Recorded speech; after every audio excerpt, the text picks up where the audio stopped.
All right. Trying this again.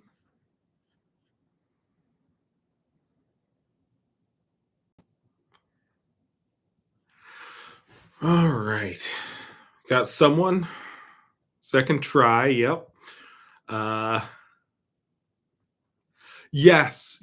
Please re-ask questions from the first that I didn't get to. I am uploading my what we got before, because I think I had answered one or two questions before I realized there was an issue. So if you didn't hear your question answered, please do ask it again. I am so very sorry. For those who paid for a question, I'm gonna. If nothing else, I will comment a response, because I don't want you to feel an obligation to pay again. I will. Let me see if I can pull up that stream on Safari. That might be too much. We'll see. Are we still going on here? We're still going. We're good. We're golden. Okay. I'm so sorry about that, folks. Can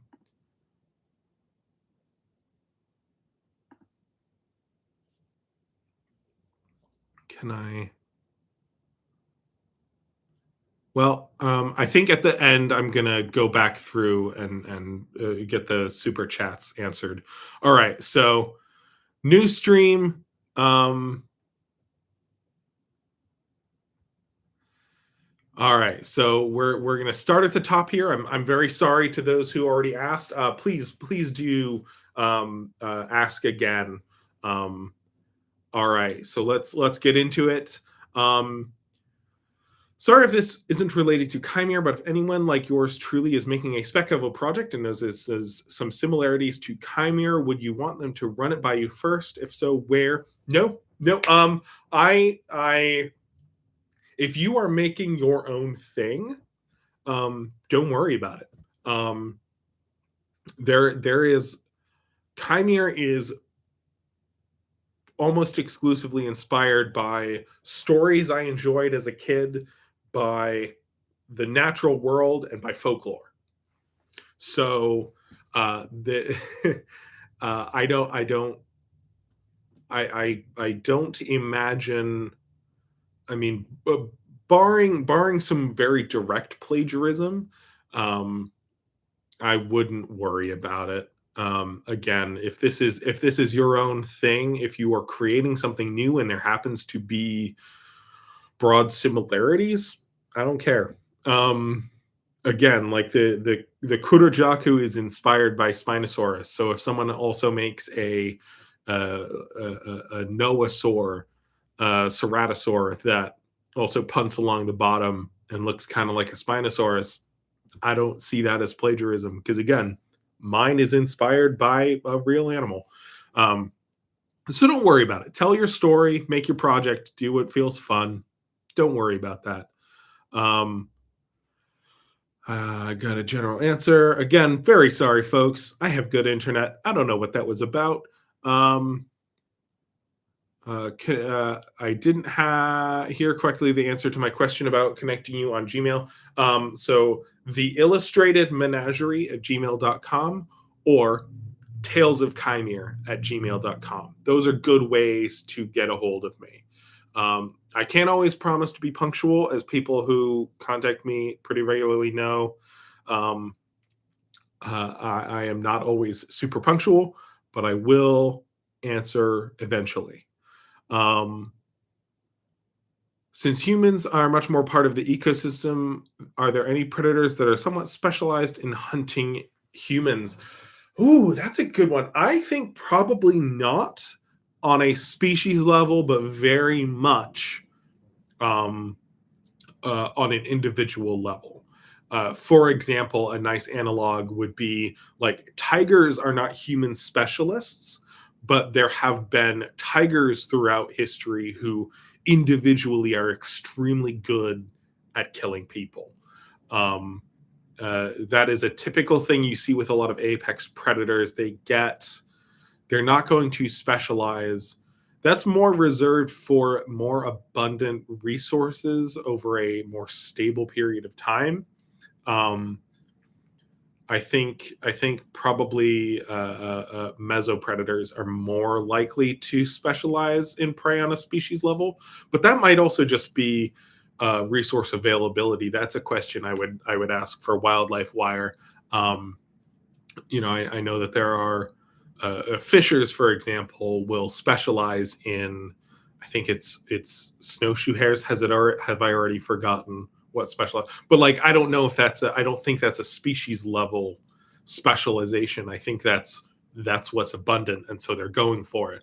So I imagine it's a similar story where in Qajar and Qadan, leopards and lions are incredibly dangerous, prolific predators of people, but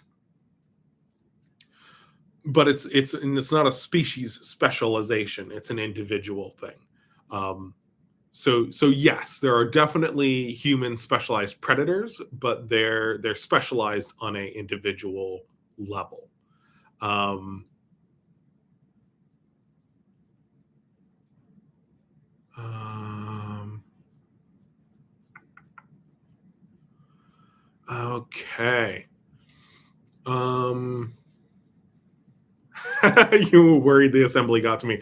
Yeah, I mean, I'll get some warnings here and there if I go too far, but for the most part, they want me to uh, present this as an enjoyable fiction that kind of warms people up to it before uh, they go public.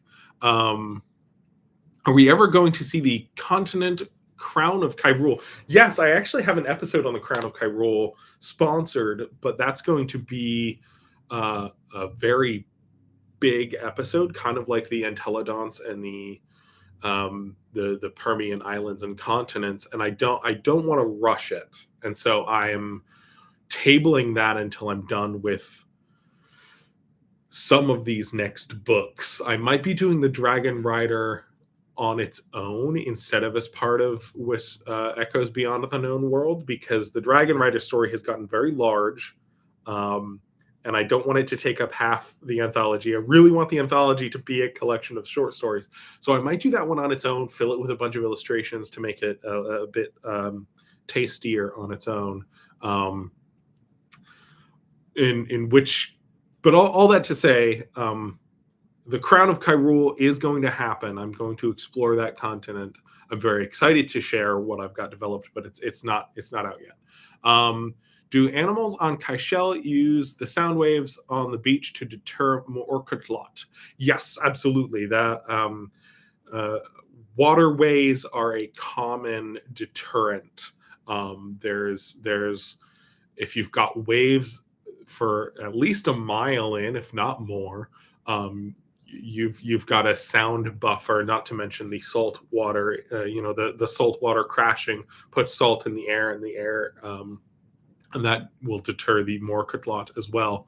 But the sound also will make them wary. I don't know what's going on with my hair here, but whatever. Um, do any uktan occasionally venture down to the northern edges of the Seridic Wetlands? Yes, but I don't know if they'll be part of the saga. That's where Kian and her two boyfriends at the end of the Ballad of Ka'Hai went. So there is certainly a possibility that we might see an uktan. That may be a fun further contrast, but I'm more likely to have her run into a zentaur to kind of fill that narrative, because zentaur are more common in the crescent jungles. And that's a population that is pretty distinct from those in Arvel. I think probably they're going to be entirely featherless. That's how I describe the zentaur that they encounter in one of the stories in the upcoming anthology. So that will likely, if I have one of the non-Kurujaku robust monarchs, it'd probably be one of the zentaur that came south. But yes, uktan occasionally do.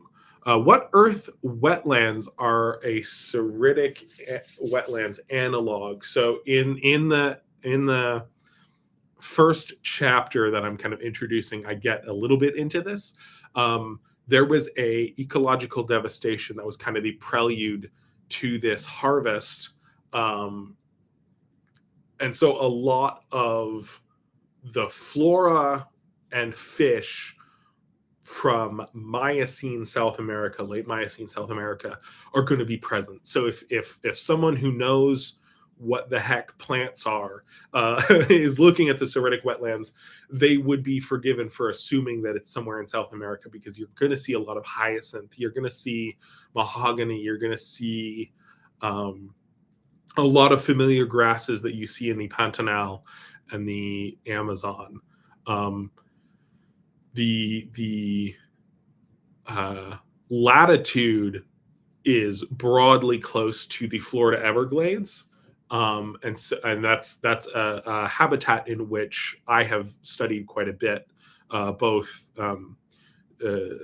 just reading in literature, and also I did a program in the Everglades back in undergrad, where we were there for a few weeks and studied quite a lot. So that is certainly going to be present, especially in the kind of more marshy areas. There's also, I mean, there's salt marshes, there's bogs, there's denser jungles scattered throughout, there's cypress swamps. So this is a very large and diverse wetland environment. There isn't really an exact location, but I think kind of a broad comparison between the Sundarbans, I think is how it's pronounced, and then the Pantanal, Everglades, and Amazon. So again, it runs quite a spectrum. There's not a direct modern analog, but if you're looking for a region, the Pantanal in South America, I would say, is your closest analog. That's something where, especially in the fish and flora, you're going to see a lot of comparisons. Sorry to ask again, but have you thought about including either a homunculus or demon in any megaraptoran video? I'm so sorry. This is one that I did answer, but I think it was after the stream died. So I did answer that one pretty in full, and I think that one may have been included in the upload. I think it's recording even if it's not streaming, but I'll still give an answer. Probably not. The conceit of the sagas is to show an average life, and demons are present but rare. So you're probably not going to see many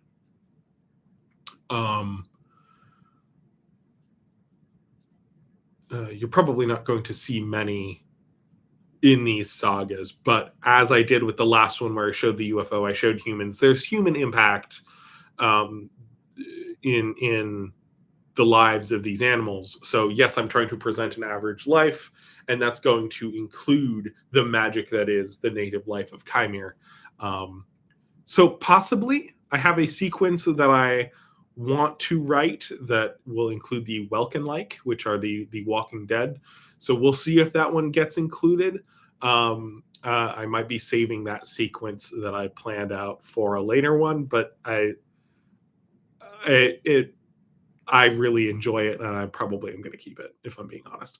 Are there any witches able to alter memories? If so, would they work with the assembly to prevent Kaimere from being discovered? This is, I think, the question that I was about to answer when the crash happened, which is very funny. But no. So yes, they can alter memories. There's a lot of dangers with that. Some humans are immune to magic, some are resistant, some are allergic. So you might actually accidentally kill someone as you're trying to modify their memory if they get a really bad allergic reaction.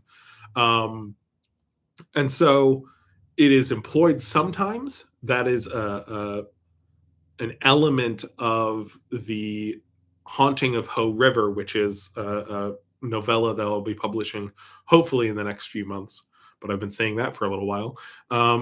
So But to answer your question, I know I said no before. I don't know why I said no. Yes, absolutely. They will use it sometimes, but sparingly. Um, the consequences of using magic can often be such that it's better to just let people sound insane.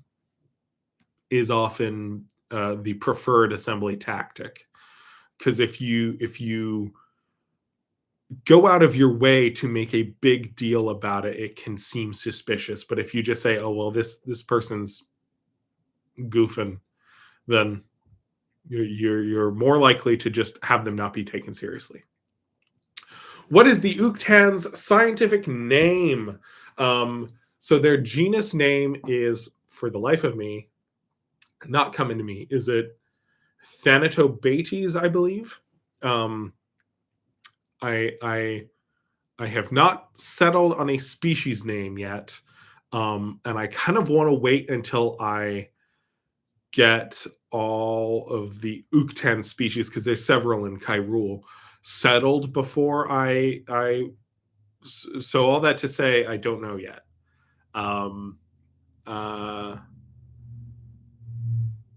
Dark Master, yes, everything is solid so far. What is the status of the Dinathians from the first dynasty? I'm pretty sure those are dead and gone. I may have some little guys in the reliquary, but for right now, I think the Taurostions and the Dinathians are both extinct. I have a lot of relics in Kaimere. I have a lot of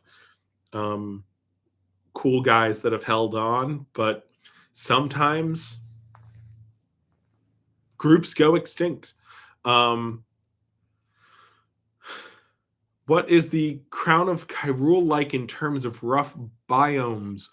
Broadly speaking, the crown of Kyrule is, I think, mostly temperate forest.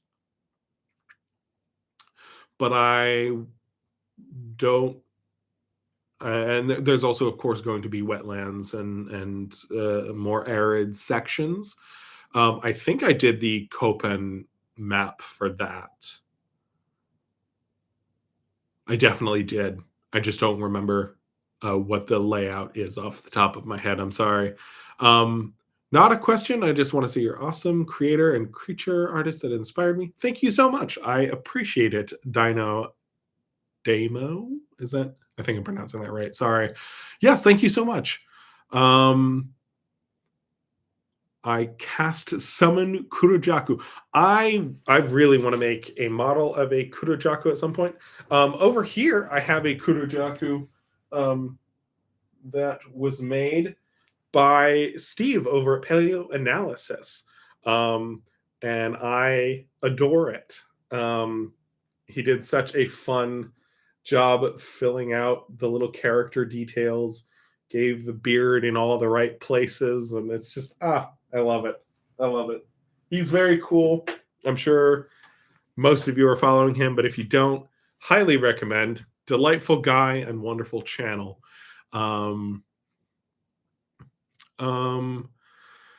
are so back. Does the known world have any Taurostions and Dinathians? I'm so sorry.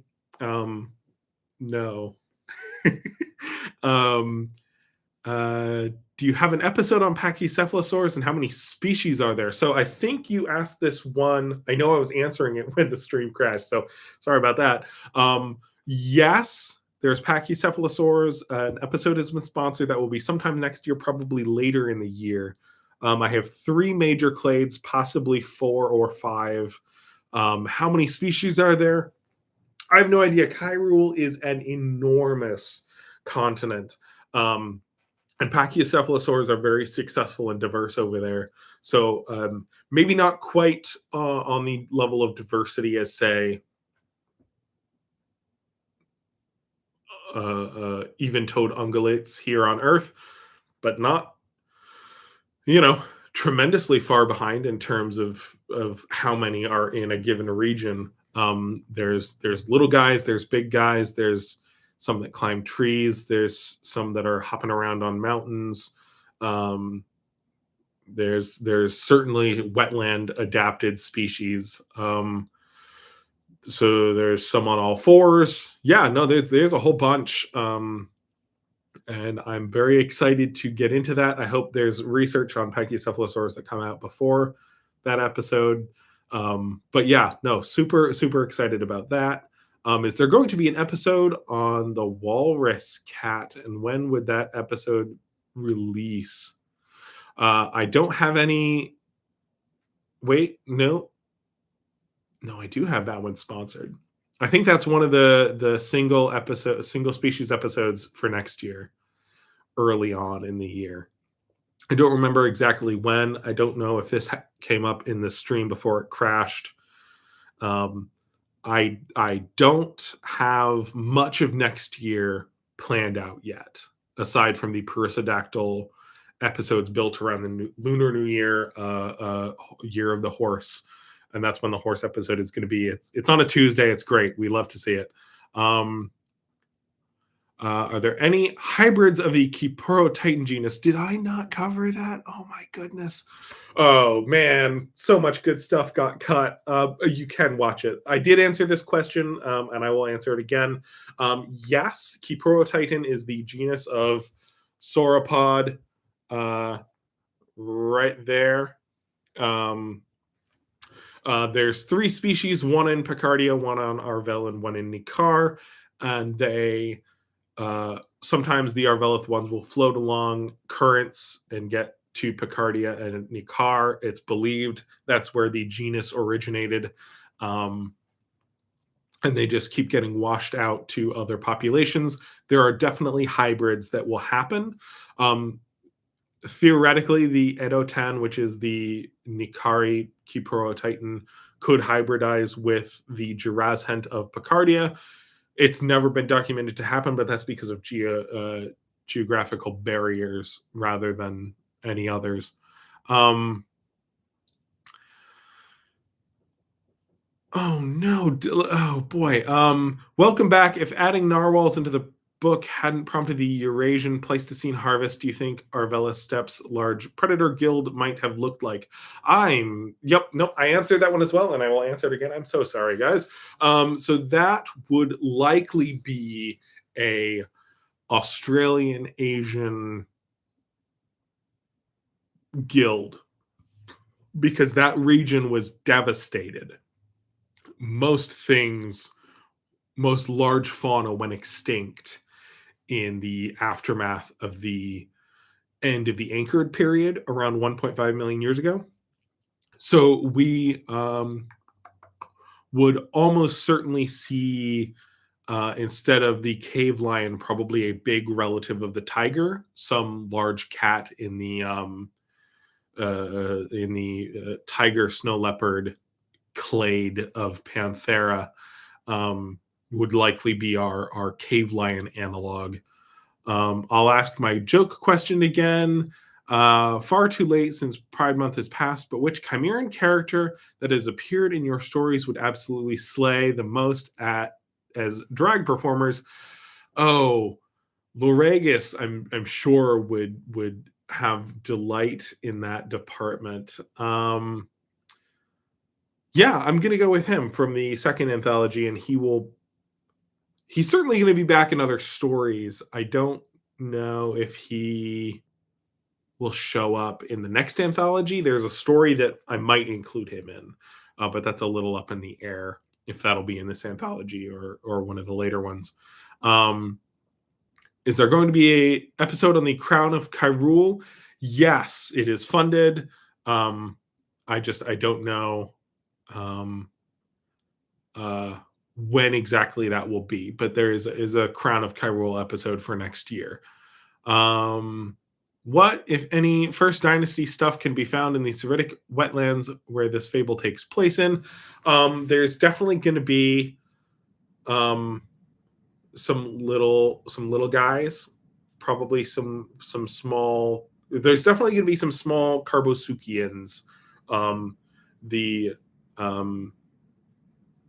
The Zishun, the big Carbosuchian frog. I don't know if I'm going to keep that sequence, but it is in there. And then I might have a little heterotherm. It might be nice to show that, you know, not every member of these clades is an enormous monstrosity. Have you thought of collaborating with other content creators? I would happily, you know, I did an interview with Wildlife Wire, and that was an absolute delight. They do amazing work, and I highly encourage you all to go check them out. That interview was a great time. Sorry, I'm centering my computer and realizing I messed it up, and you know what? That's life sometimes. It is to actually collaborate, I think would be tough, because I want to traditionally publish stuff in Kaimere, and that runs into some complications if I'm trying to secure an agent and I'm not the sole owner of everything in Kaimere. If I don't get an agent, if I don't end up getting traditionally published, which is a little up in the air, if I'm when I would even start trying to do that process again. I tried to do it back in undergrad when I first wrote The Lost Hellfighter, and I got some really great feedback from agents, but no one picked up the project. And that was 2012, so quite a while ago. I don't know if that will, you know, we'll see where that goes. If I don't get that project picked up, I might in some capacity, but at this point I've been doing everything on my own for so long that I'm just kind of used to it, if that makes sense. Is the polar alien planet still canon, and will it get some updates in the future once you've finished most of Kaimere? Lamau. Yes, there are lots of other planets in the Kaimere verse that have life on them that the first children have visited and taken some, shall we say, inspiration from. How much of that is something that I will be exploring? The Analogo Terra project, which kind of explores planets analogous to Earth that have life on them, is a very fun kind of creative exercise that I like to step into now and then. It's still canon. I don't know when I will update look into that project again. It's kind of in my head as like, if I've finished development of Kaimere, and if I want to explore some other projects, or even if I haven't, if I just need to explore something else, I have that as an option. I doubt I'm going to be exploring it. Certainly not anytime soon. But that would be a fun element to include in, let's say, if I ever do a first children anthology, them exploring beyond the stars would certainly be something fun and worth diving into. The Seridic Wetlands will display quite a noticeable array of Pleistocene North African fauna species, or is the majority local fauna still the cast of the swamps? There is some North African influence, but for the most part, it's a relic of late Miocene South America. That is the predominant, certainly smaller fauna and floral influence. Thank you, Juan, very much. Appreciate it.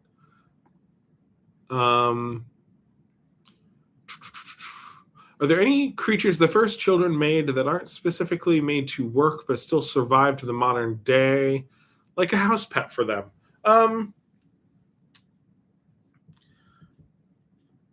well, certainly the giant Thylacoleo, the domesticated barghest, I think is how it's pronounced. But like those are too large and too kind of cumbersome to really thrive in the wild. They would need some really slow prey, I think. Great for demolishing troops and what have you, but not ideal for living in the wild. Too high, much too high of a caloric demand. And there's probably others that I just haven't developed yet. It's just something I want to expand upon at some point. Is Kaimere a world you would or wouldn't recommend anyone visiting? For example, Warhammer 40k fans do not want to live in the world of 40k because it's a dangerous and miserable setting. I think that there are areas of Kaimere, Agathanosis primarily being the one, but I think I would love to visit throughout the known world. And even beyond, I mean, yes, there's a lot of big dangerous animals, but if they're not acclimated to people, they're probably not tremendously dangerous beyond the precedent we have today. I mean, I would expect a tiger to be just as, if not more dangerous than a lot of the big formidable animals in Kaimere. I haven't done a tremendous amount of field work, but I don't think that Kaimere would be tremendously more dangerous than field work in wilderness regions of Earth today. But a lot of people in the known world don't like humans, so it's probably not an ideal setting in that respect. But I don't know very much about the setting of 40k, but that seems a miserable by design setting, and that's not what Kaimere is. I think you could much more happily and confidently visit Kaimere than that setting. Chaku Kabawe is such an amazing design. Are there any other megaraptorans with close relatives that show variation in distribution and ecomorphology, like a smaller alpine adapted or reclusive zentaur? I definitely intend on having most of my megaraptoran species having a lot of variation. They have a fairly recent radiation pulse from the known world, from Arvel, where they originated, and so they're still kind of have the same template, but are diversifying. Like, for example, in the reliquary, kind of on the eastern side of Kyrule, there's this very small species of uktan. And so alpine adapted and reclusive zentaur, I could certainly see it kind of, a lower average mass trend in some alpine environments. The zentaur is spread quite far north. I don't think they're north of the equator in Ni'Khar, but pretty far north. If the Oritaku and the Weochituka are both considered Picardy's apex predators, what animals would you consider to be their vassals? I've always thought the Picardian wolf because of its sociality.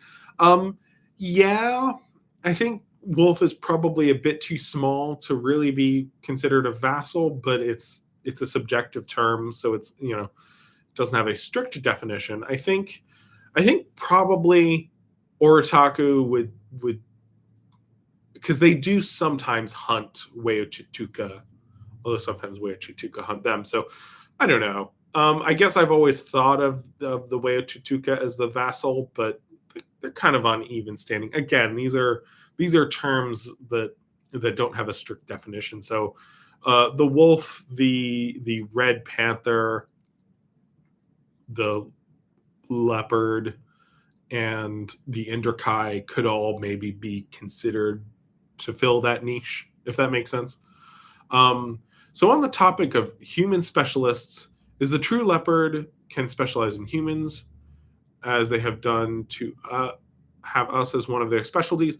Certainly. I would say probably most, if not all, big cats in Kaimere have individuals that specialize in humans. To my understanding, in big cats, it's usually large males that do it, or ones that were injured and have a hard time hunting natural prey. I think that's more common for tigers, where with leopards, it's usually a large male that kind of scavenging corpses is their gateway.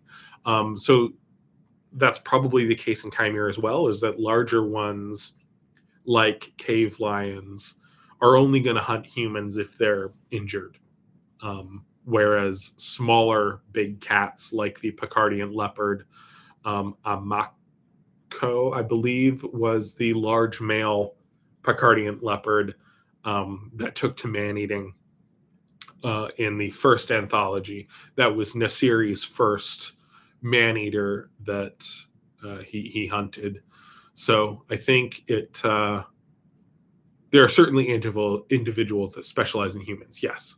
Are Homo sapiens from the African harvest able to reach Kyrule when introduced and settled there, given that they were replicated directly on the Houze Prairie?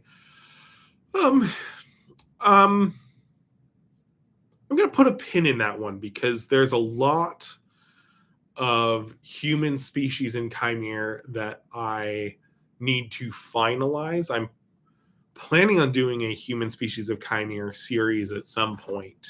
It's not sponsored, or at least not sponsored yet, and therefore it kind of takes a backseat to some of the bigger episodes that I have sponsored. But that is something that any answer I give you now, my hair is just getting worse, whatever. Any answer I give you now would be very much subject to change once I start doing that study. So it's really maybe. But for the most part, it seems that Homo sapiens, both from the African harvest and from the interrupted harvest,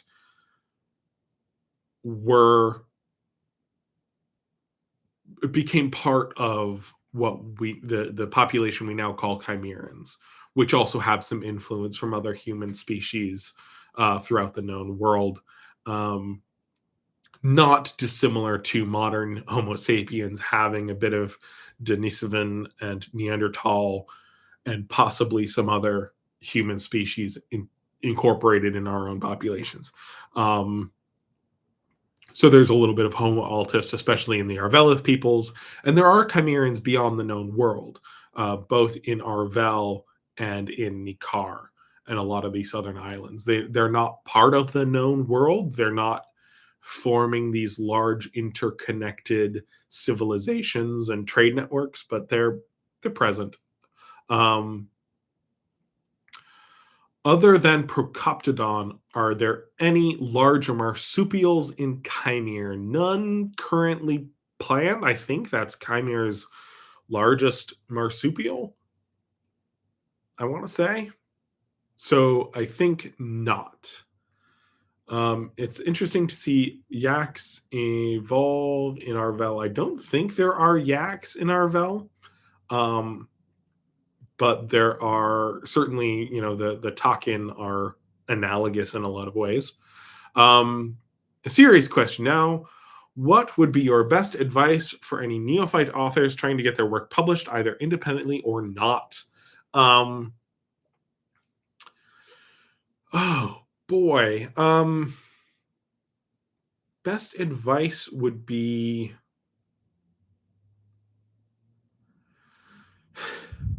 I think probably, the best advice that I got early in my career was to do short stories. So for me, I sent this enormous novel out to a bunch of agents, and the advice that I got was to do some short stories, because she could tell that I had this cool setting. She liked the characters and she said it read like a history textbook, that it was not, that there were not many clear arcs and hooks, and short stories were a great way for me to get familiar with. So it's hard to give advice because everyone has their strengths and their challenges that they need to overcome as a creator.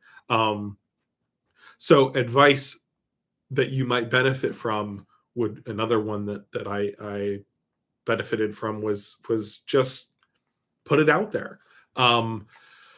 Yes, it would be lovely if Kaimere was finished before I published, so that I could answer a lot of the questions that people have.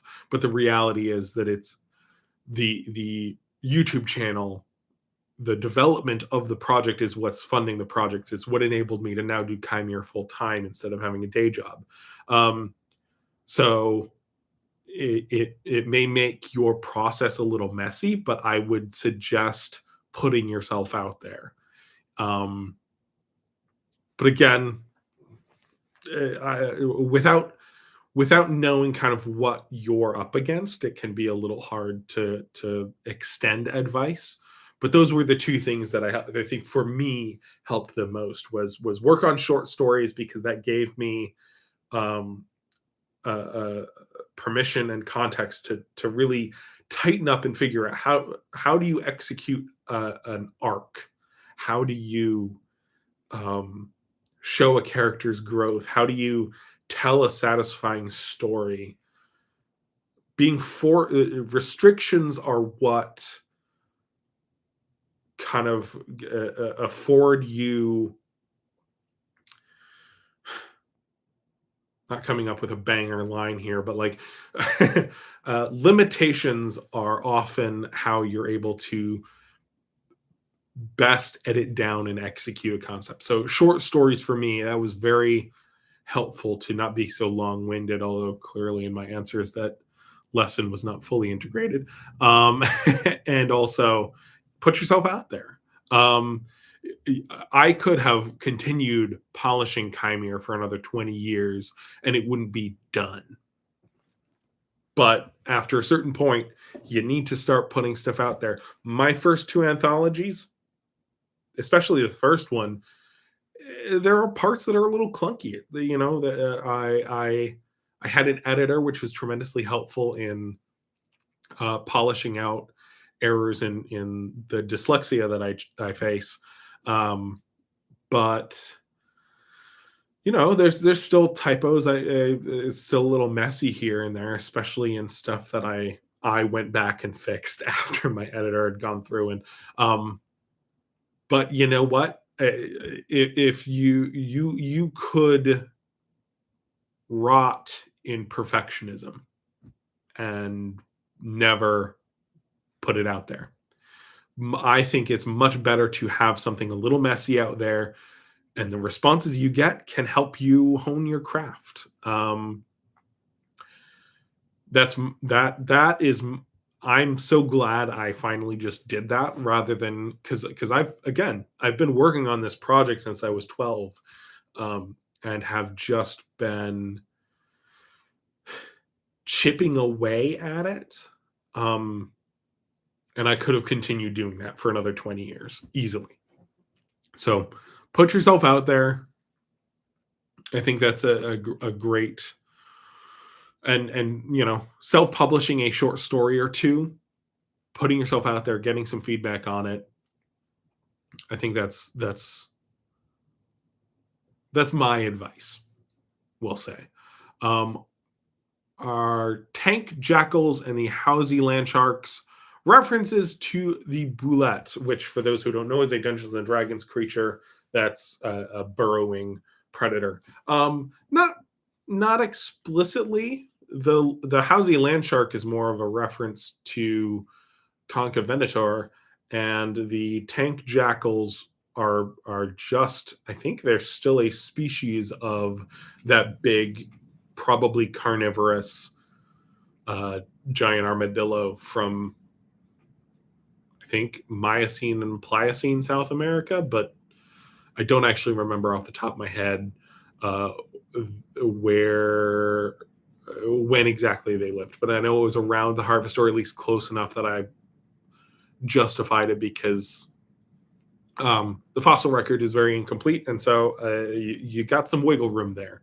I don't think there's actually, as of the creation of the terror birds in Kaimere, I don't think that there was an actual species of forest raccoon. I think that's different now. I think we now have one or two um, latest Miocene terror birds, but we know that Titanus was what, late Pliocene, early Pleistocene, North America. So we know that there were terror birds in the area. But I think the fossil record may have actually filled in that gap that I said was fine. Have you thought of creating merch for Tales of Kaimere? Yeah, but so early in my career, after getting my certificate in scientific illustration at the University of Washington, I spent a year trying to make sales of cards and art prints and shirts. I tried that, and it was just kind of daunting and a little disheartening, because if you want to not charge people an obscene rate, you're barely making any money off of it. And maybe that changes as you expand it, but at least, so that really turned me off from that sort of thing initially. Now I think the project's probably big enough where that would be a different story. But I haven't even finished the logo for Kaimere yet, so I feel like that's something I got to do first. I have some early drafts that I made like a year ago, I want to say, and I like them, but I gotta finish that. I gotta get better at branding. But yes, eventually there certainly will be certainly will be merch at some point. I don't know when though. Could there be any reference or cameos from previous sagas, like if and when we get to the large semi-aquatic megaraptor? Could they probably not. I like the idea of these being kind of contained. That said, the big Kurojaku that we will meet next year's saga is going to have a cameo in this one and in the Oritaku saga for the year after. So he is kind of on his voyage, is going to stop. He stopped in Arvel when he was a bit younger in the saga of Tenir'ha and Baru. Now he's going to go. So he is going to be a recurring character. It's the same Kurojaku. I think that was, again, quite a few years earlier. But for the most part, no. I'm only including that because he's a voyager. And I think that'll be fun to have as a recurrent character, but not for the most part. All right, here's our first paid one of this stream, this version, this latest attempt. Thank you all for bearing with me. Excited for these Seridic episodes. Do any animals on Kaishel use the sound of sea waves to deter the Moroccotlot?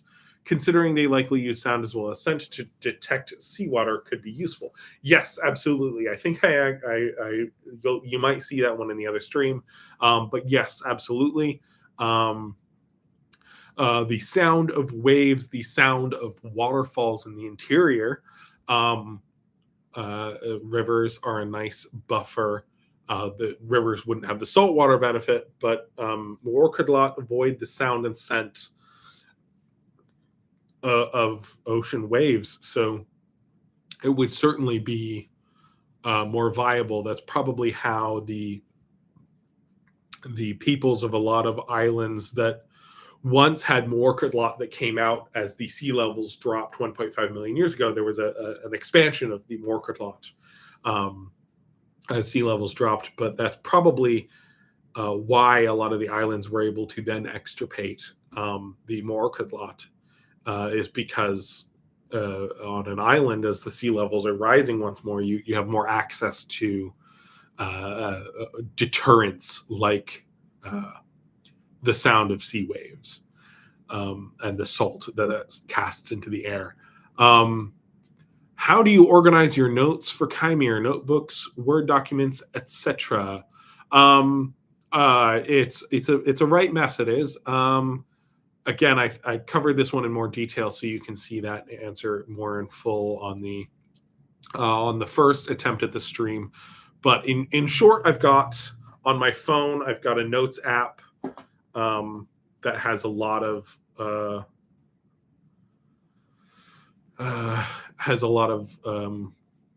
notes on, say, like I've got magic notes, vampire notes, notes on the Kajarath. I've got sketchbooks here that have a ton of illustrations, early concepts for creatures and characters, and then a ton on my computer as well. Word documents. I use Microsoft Word as that's where I write all of my stories, and it's on my computer, not that 360 internet bullshit. I write directly on my computer. Thank you very much. So I've got those. My notes over the past 20 years of working on this project are quite scattered and all over the place. They make some sense to me, but it's not a system I would recommend. I think having everything in one hub is good. So sorry if that's not a very helpful answer, but it's the mess that I call my life. How much of real life is canon in Kaimere? Like, is there a version of you in the universe? No, maybe, I don't know. Probably not. That would be reality busting, for sure. So there's not me, but there's probably other things. Like, I think, at least in an early draft of the novel series, the characters from Picardia watch Jurassic Park. So, like, there's definitely a lot of elements of the real world in there. But yeah. Will the Nile crocodiles show up in some capacity? In some capacity in this fable, yes. Not in any kind of significant. I mean, at least right now, what I've written, they haven't. The Seridic crocodile is quite dominant in the interior, but saltwater crocodiles, once Fai Zhemi gets out to the salt marshes, I think that's in chapter 4. She'll meet them then. If someone came to you about making an animal survival game in Kaimere, would you be open to it? That kind of gets into a bit of the working with other people issue, where right now Kaimere is a project that I am the sole creator, contributor, writer, etc. So I can go to an agent and say, hey, do you want to pick up this project, help me get it represented? That gets a lot messier when there's more people involved. So working on a survival game would also be difficult, because right now a lot of the project is still kind of in development. I could, refine an area more if that was the focus of the game. I think that would be a lot easier to do once the sagas are done, because that's kind of me filling out and finalizing a lot of the details and elements. What are your thoughts collaborating with other characters? I know I answered this, but I don't remember if I answered it in this one or in the later one. But in brief, it again kind of comes down to, I want this to be a project that's just mine, so that when I go to agents for The Lost Hellfighter and other books that I want to get published, I'm coming to them as a singular creator, not a group. Also, my goodness, payroll and taxes are Much easier to do when it's just me. But I we'll see how it goes down the road. It would certainly be a lot easier for me to finish development of Kaimere if I had a team, but I think, at least for now, solo work is definitely the best way to go about it. I also don't like hurting people's feelings, and I get very hard on my own designs and concepts and projects. And so working with other people, I might have a hard time. Again, I just personally find it easier to just do everything on my own. But we'll see as time goes on. I might hire someone to edit the videos, because my goodness, is that a very time-consuming process that I hate deeply. It's actually not that bad, but there are certainly times where I'm like, man, I would pay a couple $100 for someone to just take that out. But I don't know. I don't think I would be very easy to work with, because I also send stuff out very sporadically. So I don't know. Presently, much easier to just do it on my own. Question: what about the moon of Kaimere? Like, differences from the moon of Earth, and what the Sophont species think about it in folklore. Well, there's definitely a moon. Probably has a similar geological history to our moon, in that it probably blossomed from a collision of some sort. But I don't have a tremendous amount finalized. There's a solar system, there's the planet size, there's a lot of these questions about those aspects, the kind of solar system, space physics questions about Kaimere that I have the basics of, that I do need to refine down the road. And the moon is one of those things where, quite honestly, at the end of the day, for the purposes of the stories, there's a moon. That's all that really matters.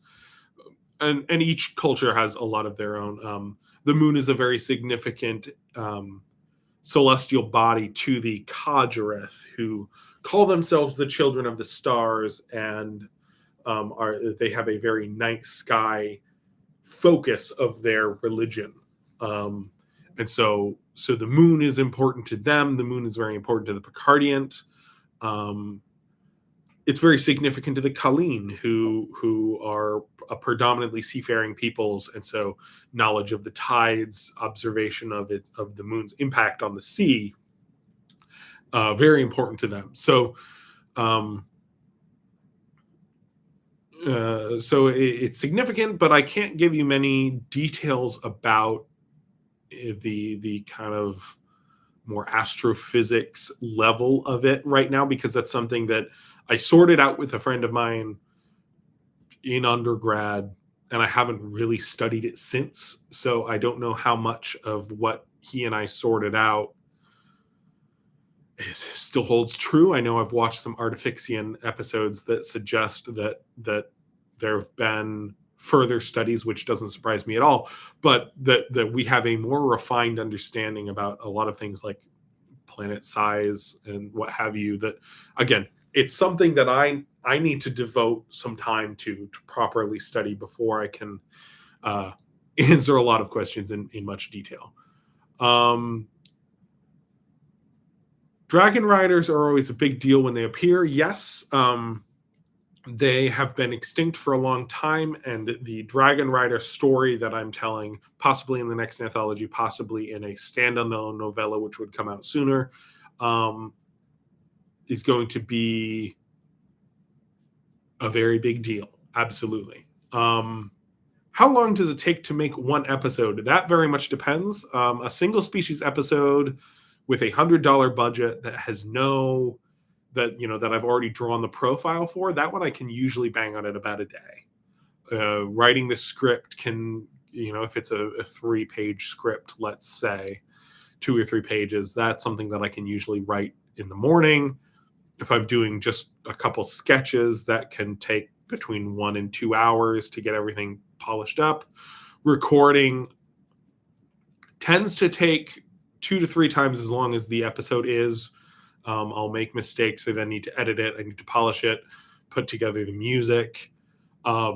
Whereas a big episode, like let's say the sauropods, where I think I read, when all was said and done, 43 academic papers. So the research section alone on that one was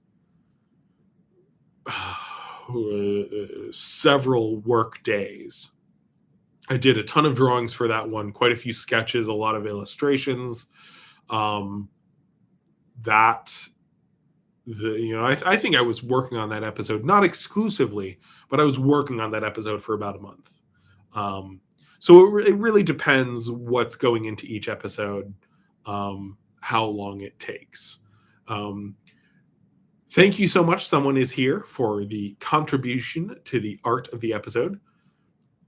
And anyone who sends funds, regardless of the size, I will be attributing you in the saga. And thank you very much for sending said funds to bolster the art budget of the Fable of Fai Zhemi and all the little frogs and fish that I plan on including in the first couple episodes, especially. Bit of a random fun fact type question. What is the fastest or least fast land animal in Kaimere? Oh boy. Fastest land animal is probably, I imagine it's probably tied between the Veraset, which is a sprinting specialized hyena, the Kairulan cheetah, which is a nimravid slash I keep wanting to say borophagine. Whatever. Nimravid. Let's go with nimravid because that phylogeny is a contentious issue anyway. And then the Chimeran cheetah in the known world in Western Arvel. None of them are as fast as the African cheetah. So go Earth, we win. The slowest animal in Kaimere, I mean, barnacles. I don't know. Oh, you said land animal. I don't know. Probably a snail of some sort. I do have a rough concept for some animals that might be stationary plant-like animals, but I haven't developed those much. That's for the reliquary. So they might be the slowest because they just plop down and grow in place. Not flora fauna, but like fully an animal. Not dissimilar to a barnacle actually, but again, we'll see where that goes. Aside from the African hippo and water buffalo, can we expect many ungulates present in the wetlands,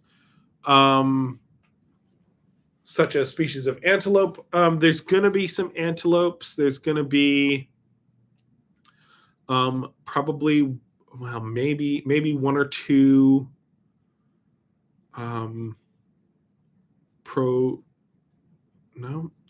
what are those pronghorn looking dudes with the slinghorn, I think I called them. So there's going to be a range of smaller ungulates, but the 2 big ones are the 2 species of hippo. One of them is the giant hippo of Asian origin, descended from Hexaprotodon, and then the common hippo of African origin, and then the water buffalo. Probably an occasional gar, but they're more common in the denser jungle up north. If a mass extinction event occurred in modern Kaimere, which animals would survive? That's entirely dependent on the context of the extinction. I think I could see. I imagine for the most part it would be the large apex predators and dominant herbivores would go extinct. You'd lose your big megaraptorans. You'd lose your most of your big cats. Um, you'd lose probably your big terror birds. Um, Sauropods might make it. Keratoderms might go extinct. Um, all the big cool icons of the known world, I imagine, would go extinct. That's just how extinction events often go. Think of it as like a pyramid, and when you knock off the first two rungs, it sands down, and then you get a new status quo. New apex predators might be the noasaurs. There's a lot of little noasaurs that are kind of primed to step up to the plate. Or you might get a resurgence of the styraconychid megaraptorans. Who's to say? It all depends on the context of the extinction.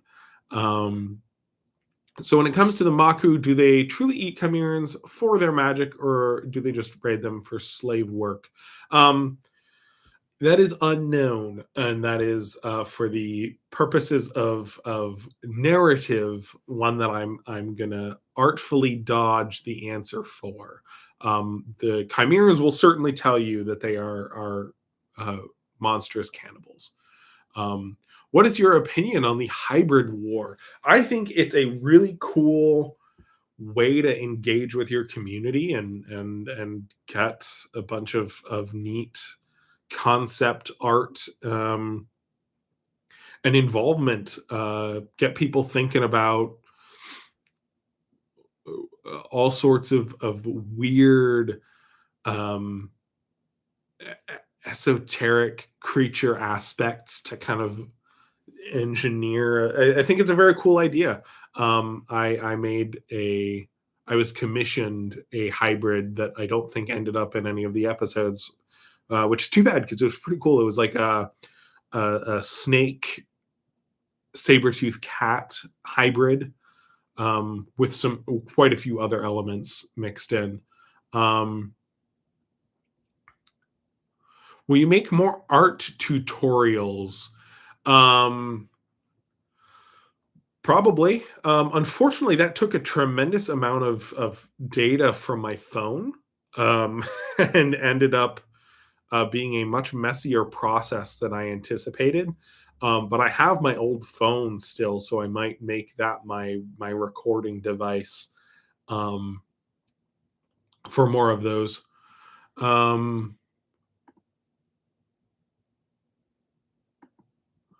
Oh, gotcha. Sorry. Follow up to the question about the Morkudlot and waves. Animals mimicking the sounds too. I'd not considered that. That's a very cool idea, especially if the animal is something like the giant fabodont that stores salt in its anal glands and sprays it out. If they could kind of spray that in the air and make guttural kind of wave sounds, I like that. That's very fun. Will there be a reference to the new Joaquin raptor, a megaraptorid found with a crocodilomorph in its jaws, still growing? Yeah, definitely. I imagine there will be something at least broadly referential. Fai Zhemi will be eating crocodiles once she gets a little older. Right now, at the end of chapter 2, she's like, I think 3 years old. So she's is not going to be in that place yet. But yeah, no, I mean, Joaquin Raptor is certainly an exciting creature to draw comparison from. Hey, Keenan, have you planned any major changes to the world map? No major changes. The biggest change that might be on the roster is, again, once I take the time to really study a lot of the planet aspect stuff, I might be making the planet a bit smaller. Right now, it is around 1.4 to 1.6 times the radius of Earth. If I shrink that, the known world will stay the same size. So that will basically make Hyrule smaller. Would be the biggest change. Would make Ni'Khar maybe spread further north. So I really don't want to change the known world. The dimensions of that will likely stay the same. If I make any big changes to the world map, that would be what it would be. Was I might make the planet a bit smaller, which would impact things beyond the known world, and it might bring up a latitude line, kind of bring up the 60-degree mark up a bit. This is the 30-degree mark. The equator is north of the known world. But the dimensions of the known world as it stands, that's going to stay the same. Overall, what do you plan for monotremes on Kaimere? I presently have no plans beyond what I've put out there already. Would the Morkudlot have any interaction with prey with resonating chambers? There are certainly going to be there's Fabodonts and the Elismarians ? Have resonating chambers of varying degrees, and that helps. Can kind of give a short blast of sound that deters them, but usually, it's best to just stay silent. Because sure, now and then you might be able to disorient one, but you're also calling in some from other regions. And it's all well and badass if you beat a couple silent ones, but you don't get to pass on your generation if by the fifth or sixth you get got. So there's just that like overtime selective pressure pushing things to be quiet. But sure, there's definitely prey that have resonating chambers that kind of as a Hail Mary might give a blast and then run to a nearby waterfall or something. But it's not a typical strategy that fauna employ. Would these wetlands have the highest concentration of Kurajaku on the planet? It's certainly up there. There's wetlands in northern Arvel and southern Ni'Khar, especially up more toward the equator in Ni'Khar, that might give it a run for its money.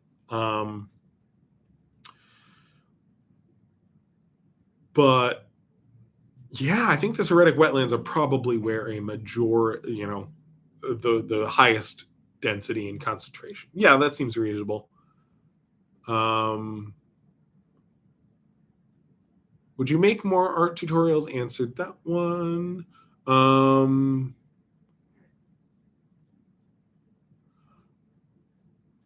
I made 4 Chimerian creature models and made them in VR chat avatars. I did mention each in the description. I'm okay with that. Again, please do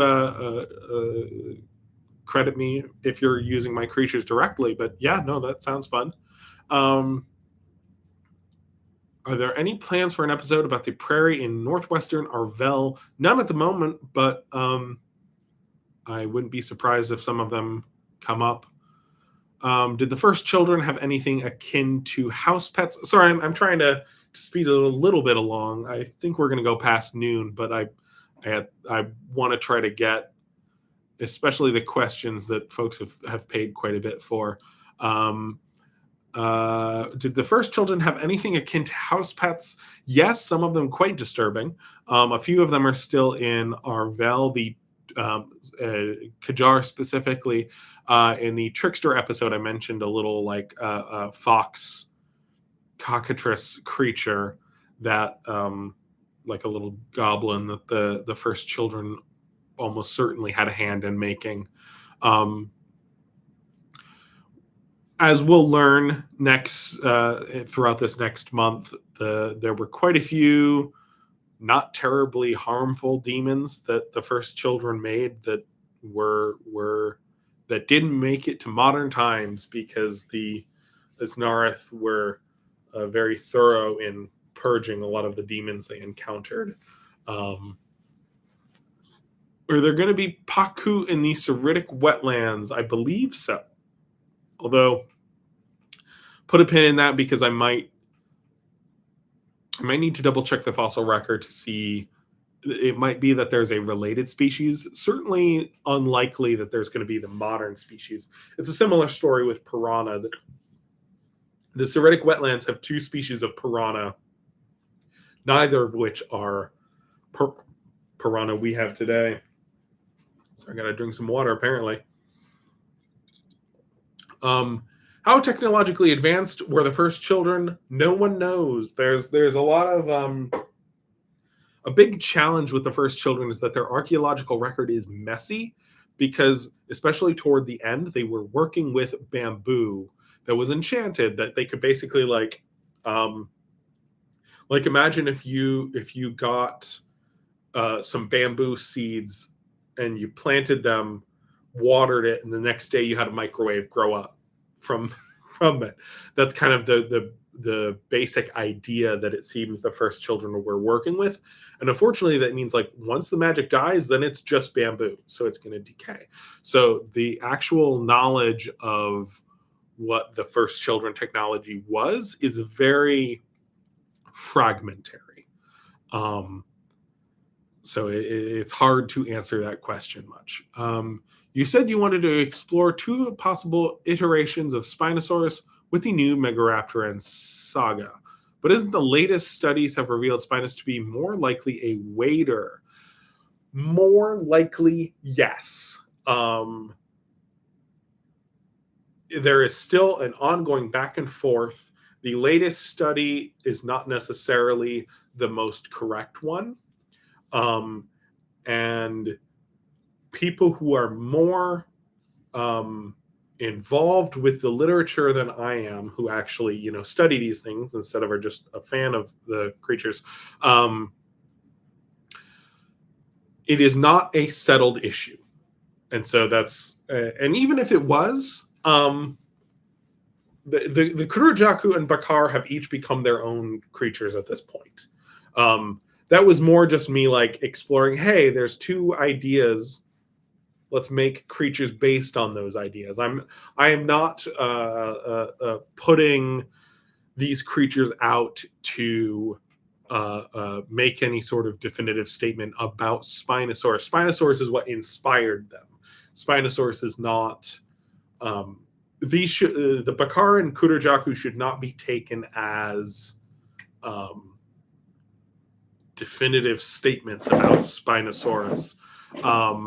So yes, the latest studies suggest Spinosaurus might be a wader. You'll note in my interpretation of the wading Spinosaur has very long legs, because I think that might work better for the proposed. But again, I'm just a guy who has some opinions that don't necessarily align with what seems to be the most supported. And having little buoyancy more akin to a hippo when it can swim. The buoyancy studies, at least as I understand them, again have some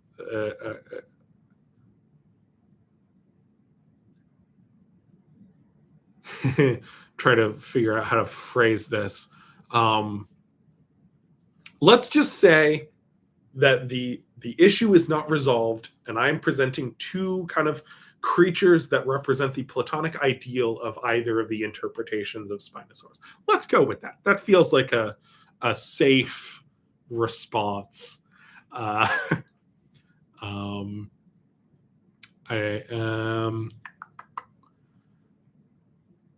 Question, is the Nihamu truly the last Tyrannosaur of Kaimere? Almost certainly. There's one other spot where I might develop more of them, so I don't want to completely close that door because it's still kind of in development, but probably yes. Thank you, Dracul, for the contribution to the art budget. How common are pterosaur attacks on Chimeran children, and do parents near these animals, how do they ensure their safety? Oh, that's a great question. The Tapajarids and the Ajdarchids both eat kids. They're horrible creatures. And ways to keep them safe are generally revolving around keeping an eye on the skies, having a dog, and not letting your kids run around too much unattended because the Titan crow especially is going to land, grab your kid, and fly off. So it definitely makes things. I know I mentioned earlier that I don't think the wilderness of Kaimere is fundamentally all that tremendously more dangerous than Earth, but pterosaurs that fly down, grab your kid, and take off again certainly kind of go against that response, wouldn't it? So yeah, it's dangerous. What can you do? You have a crossbow, you have a dog, a big dog, a real big dog, maybe several big dogs. So, it's not ideal. Hope that kind of answered your question. Sam, thank you again for your next contribution. How are relations between the Tlaten and the Assembly? Are they strained given the Tlaten trade with the Tokatan, who have poor relations with the Free States? So in the anthology 4 is going to be, I don't know what the title is yet. Whispers in the Silent Forest is a tentative title, but it's going to be Kaishel focused. And there's going to be at least one, if not two, planned assembly stories in Kaishel. And so that's a place where I'm going to unpack a lot more of that. Generally, I would say relations are pretty good. Not terribly expansive. There are factions of the Tlaten, specifically on the kind of west of main assembly and Chimeran contact, who are extremely anti-magic, anti-Chimeran, anti-wizard, and would happily attack and kill assembly agents who go near them because, again, they despise magic. So the Tlaten have a lot of different cultures and factions. Some of the factions are happy to work with the assembly, some not so much. What is the status of the lunar olifant? That hasn't changed. It's a concept of a giant Gomphothir up north in Kyrule.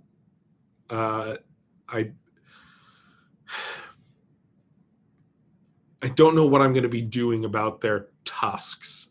They might,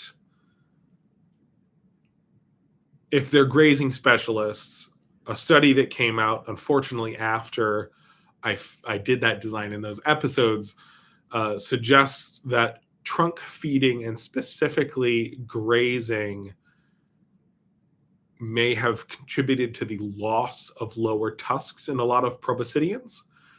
And so I might make their tusks downward facing at the very least, which is too bad because I like the look of the lunar olifant and others in the Magna Oliphantus genus, I think is their genus name. We'll see, kill your darlings. Sometimes you gotta, sometimes we pivot. Sometimes I don't know. I don't know what the status is at the moment.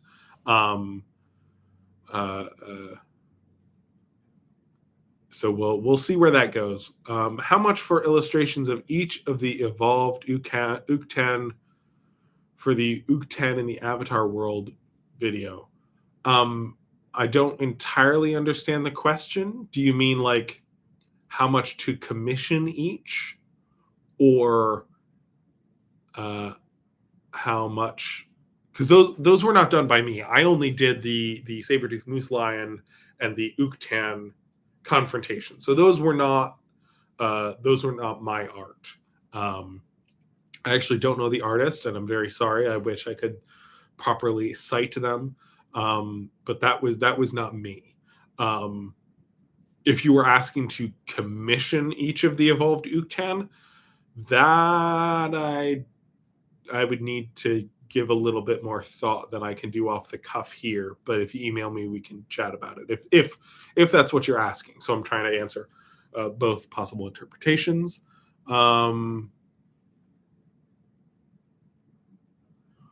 Or at least, oh, okay. It does look like you're asking about a commission. That would be, if it's a sketch scene black and white, that would probably be around 100. And then if it's in color, I mean, scenes in color range from 200 to 500, somewhere in there, US dollars. If one or only a handful of the first children were to appear in modern Kaimere, would Kaimerians have to worry, or would they be able to contain, fight, or deal with them relatively easily? We'll see how that might go.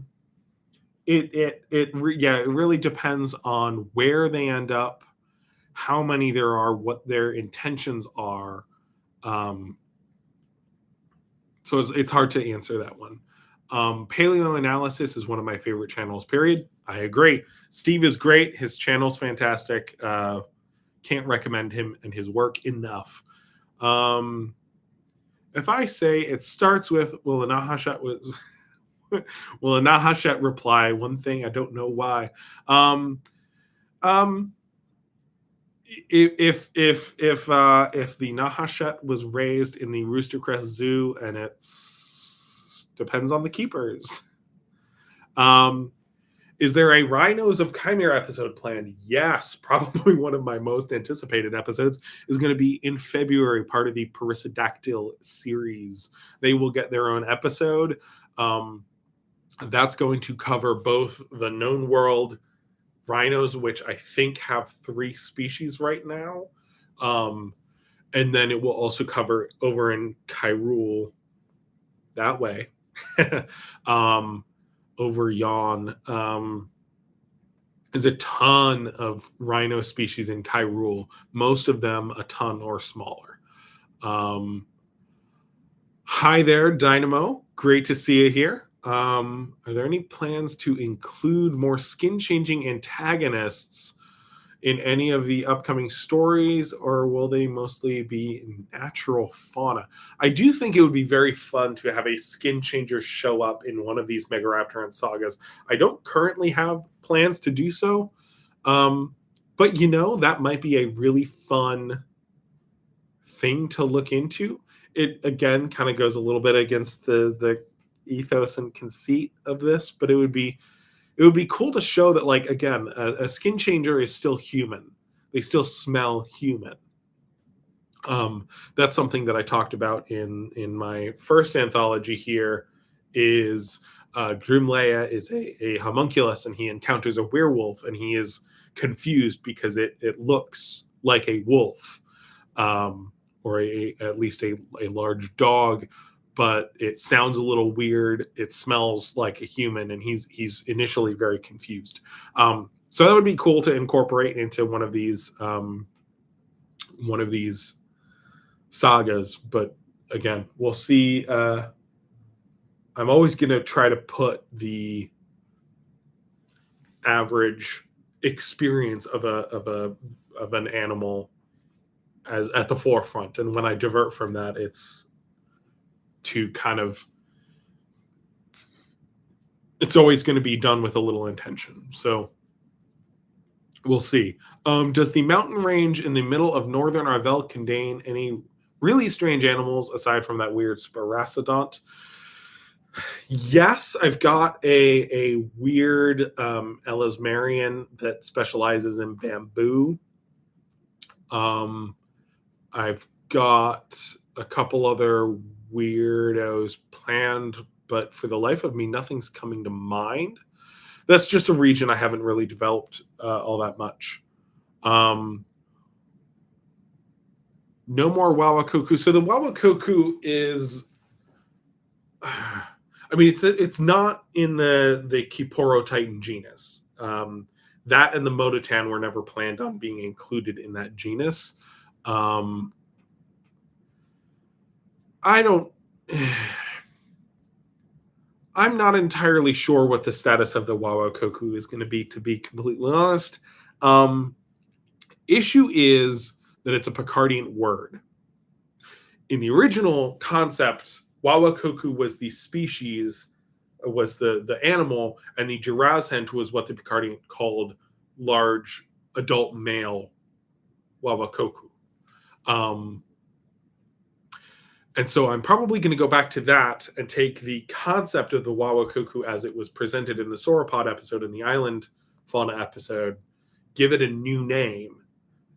It'll still be that creature, probably a very similar design. It's in the keratodermid group, but it's probably just going to be restricted to the inland sea. So I'm not going to say no more Wawakoku because, again, the word's in here. And when I wrote it, if you read the text, if you look at the picture, it's clearly a Girazhent that I'm talking about. And so I think that's probably where things are going to go for the Wawakoku. I'm going to give it a new name. That animal that I have illustrated with the fluked tail is going to go up there in the Trachayam Sea, and then in Picardia, that word is going to apply. Is going to be a regional name for the Girazhent. There are dozens of languages spoken throughout Picardia, so it can just be one of the regional names without any difficulty. To the average fisherman in the inland sea, what is the greatest common threats to them aside from sharks? Probably the greatest threat would, I would guess, are going to be your banshee gulls, which is this enormous topijarid pterosaur that might have a hard time with an adult chimeran, but could still maybe kill a person. And they're social and they're pretty intelligent. So that's probably your biggest threat is you're in a boat, you're out in the open, and these animals descend from arboreal ancestors. So the notion of one of them landing on your boat and being able to kind of navigate through rigging seems probably the scariest, most common threat to fishermen. Is not something in the water, but something that can fly down onto your boat and crawl around and at the very least take all your stuff and your fish and maybe kill you if you try anything. That's something I would be most concerned about. Oh boy, I just reloaded. Okay, so let's see. Okay, Tlatin, Wamakoku. All right, so we're now at noon. Obviously, we're not done. I'm going to keep answering questions. We're going to try to be more punctual. Are there any sponsored episodes related to non-hominin sophonts as of right now? No sponsored ones. No. There is a character in the upcoming anthology that is a non-human sophont, but no episodes at the moment. Of the original clades and Kaimere, which one is your favorite, and why did you decide to give South American ungulates UV dampening sweat? All right, so of the original clades, what is my favorite? The Fabodonts. They're weird little monsters who have screwed up faces and an extra eye. They really, I think, encapsulate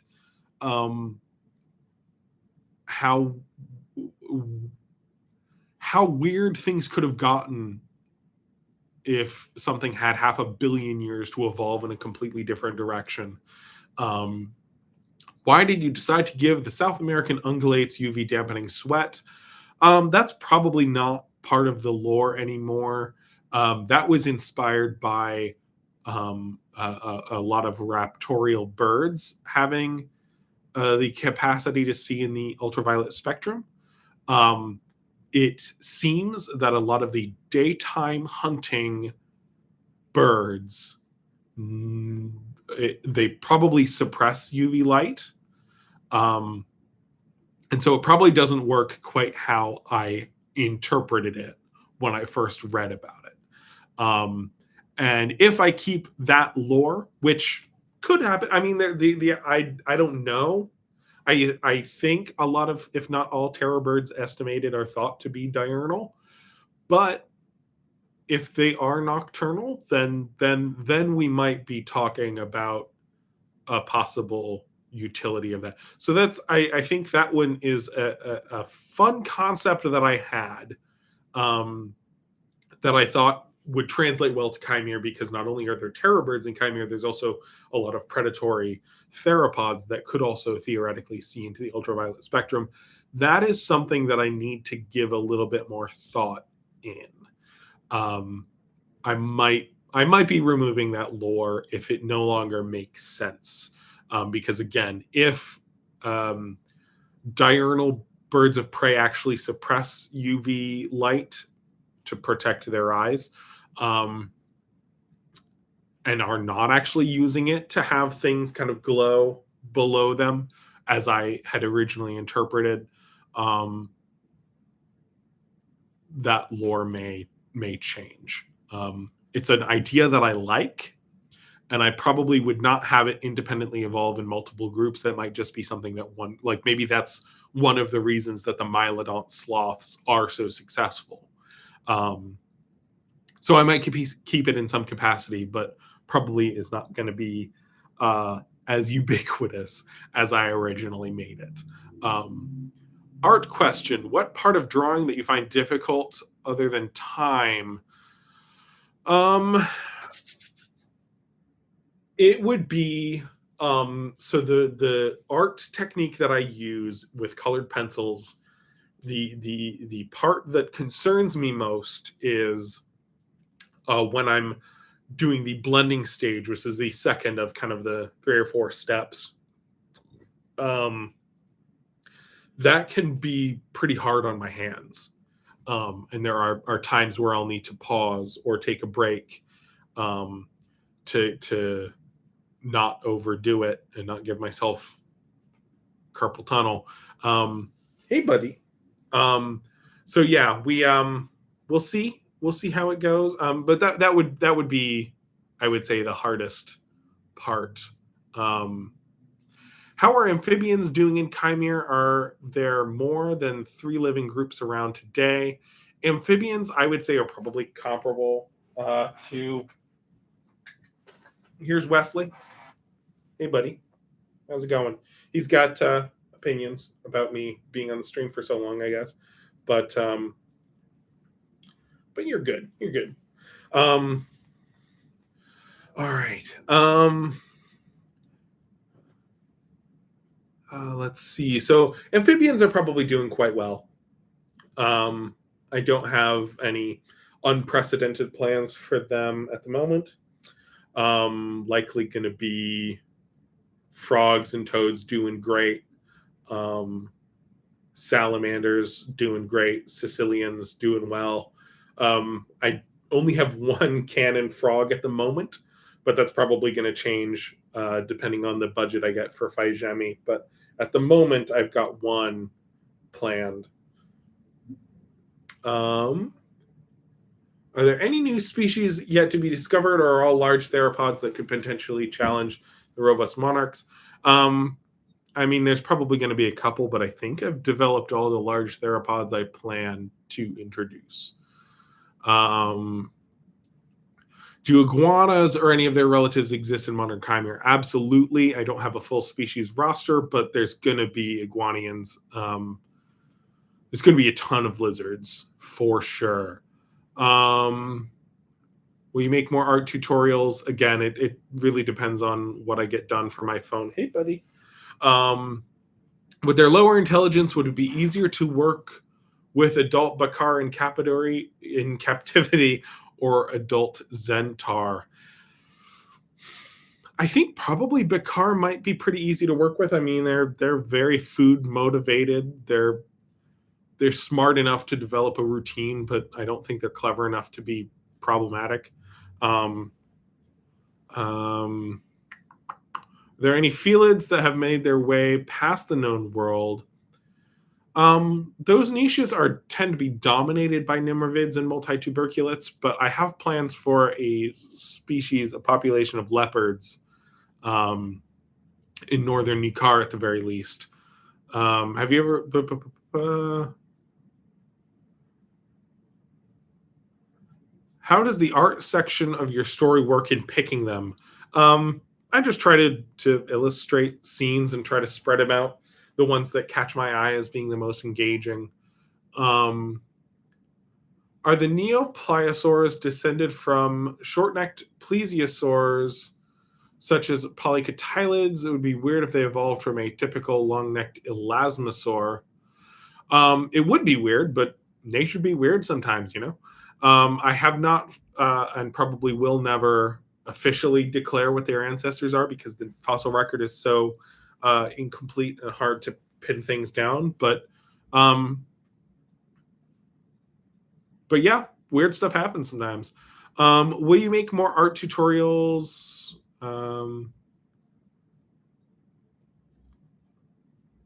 Yeah, it again depends on my phone.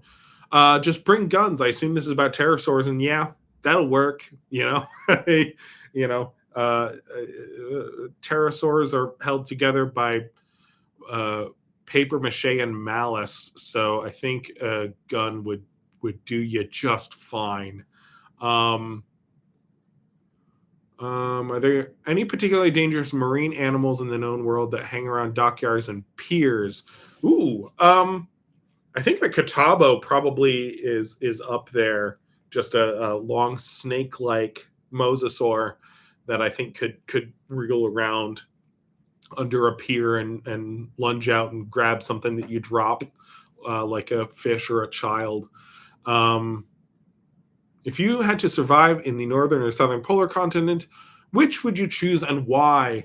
Well, I haven't developed the northern polar continent enough to give this a really confident response, but I feel like the southern polar continent, Kaishel, I mean, the Tlaten are largely pretty chill, and they have tons of fish and good food, high spirits. Just, don't go in the forest.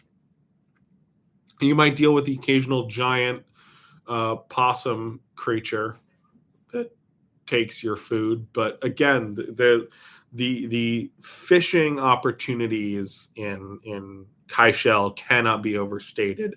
There is just an obscene bounty. So it's a great place to live. It gets really cold in winter, but I like visiting Maine, and Maine gets cold in winter too. Were there any expeditions to the North Pole, and is the North Pole similar to the South Pole in terms of macro life? No, the North Pole has a circumpolar current, which contributes to that continent being a lot colder. Wesley's getting up to shenanigans. So it's a pretty different region and has its own cast of terrestrial fauna. There are some places that aren't fully glaciated, but it periodically has gotten fully glaciated. So it can be it's probably going to be fairly sparsely inhabited, even though there are sections, unlike Antarctica, that can support life. 1.5 million years ago, the sea levels dropped and things got quite cold. So there's a lot of development I need to do for that northern continent. Um, but there have been expeditions to it. How did the revelation that all non-native life in Kaimere originated from Earth impact the Chimeran scholars working with the assembly, such as their religious beliefs, their worldview, faith, and such? I think it's safe to say a lot of Chimeran peoples view assembly and library statements with a lot of skepticism, if not outright heresy. It certainly goes against a lot of the creation stories and the faiths and religious beliefs of a lot of native Chimeran peoples. The Picardian, for example, it's very important to their religion that they have always been part of Picardia, that they are created from this region. And so for someone to say, actually, you came from another planet and you're not even from that planet, you're like a copy that got thrown, like, it's not gonna go over well for a lot of Chimeran peoples. And the assembly likes being on good terms with Chimerans, so they don't want to rock the boat. The librarians, however, they don't care. They think it's really neat, and so they might not be the most they're probably less popular than the assembly is, because the librarians are the ones who are saying, yeah, we're not from here, we're from Earth, and we're weird copies of stuff from Earth. Yeah, so very contentious issue for sure. And I would say most Chimerans probably say you're full of it. And get out of my house. How much thought have you put into the various languages of Chimere? Do you keep notes on your languages and what they should sound and read like, or your naming conventions more vibes based? I would say a bit of both. So in undergrad, I had a linguistics course, and creating a conlang was the final project. And for that project, I used Picardian. So I developed, I think there's like at this point a couple thousand vocab words in 3 of the Picardian dialects. It is a theoretically speakable language. And Amenetran, which is the language of the Free States, that one is also pretty well developed. Not as developed as Kaimere, as Picardian, but like Kaimere is Amenetran for the known world. Kai being world or realm, Mir being roughly known, or inhabited. So known in like a in the sense that the land knows that you know the land and the land knows you, and so that's why where Kaishel is, I think, the cold land or the southern realm. Kairul is the eastern realm. So I have a pretty robust foundation for all of the major languages spoken in the known world, and at least the Makhu language in Kairul. However, there are still plenty of words that I don't have yet or I need. And sometimes it is just vibes based, trying to keep consistent with, again, those that foundation of each of the main language groups. Picardian, Kaleen, Kentarim, Kajareth, Kadaneth, etc. So I keep notes on the language, on how it should sound and read like, but there's also a vibes-based component. So I guess to answer your question directly, bit of both. What is the uktan's scientific name? Haven't decided yet. I think I answered this in the other stream, but that one's pending. What are the chances that we have the Carolina parakeet and ivory-billed woodpecker in Kaimere? Not good. There's a chance, and I brought back the passenger pigeon. The great auk has a relative in the Kaleen Sea, but this gets a little bit to a philosophy that I want to have. I don't know. This is heavy, and maybe I don't want to get into it right now. But in short, I don't want this to be just here's where everything goes and is happy where we messed up and caused problems. That's a component of Kaimere. There's a lot of animals that got second chances here. But I don't know. And maybe this is silly because it's fictional, but I don't want to let us off the hook. We screwed up. We killed a lot of animals and we're causing problems. And I don't want to present like a cozy, oh, don't worry about it. Sorry that that's a bit of a downer philosophy, I suppose, but it's why I don't put everything in Kaimere that we have recently driven to extinction. New Zealand, Madagascar, the desolation that we have brought to those areas as a species is gone. We did it. It's done. Colossal be darned. I'm planning on starting a YouTube channel. Do you have any tips? I would. My tip would be pick a consistent time of release, and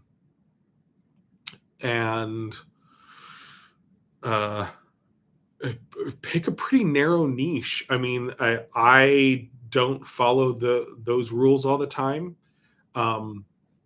It is important to me that I also develop the human elements of Kaimere, for example, because that's what the stories are about fundamentally.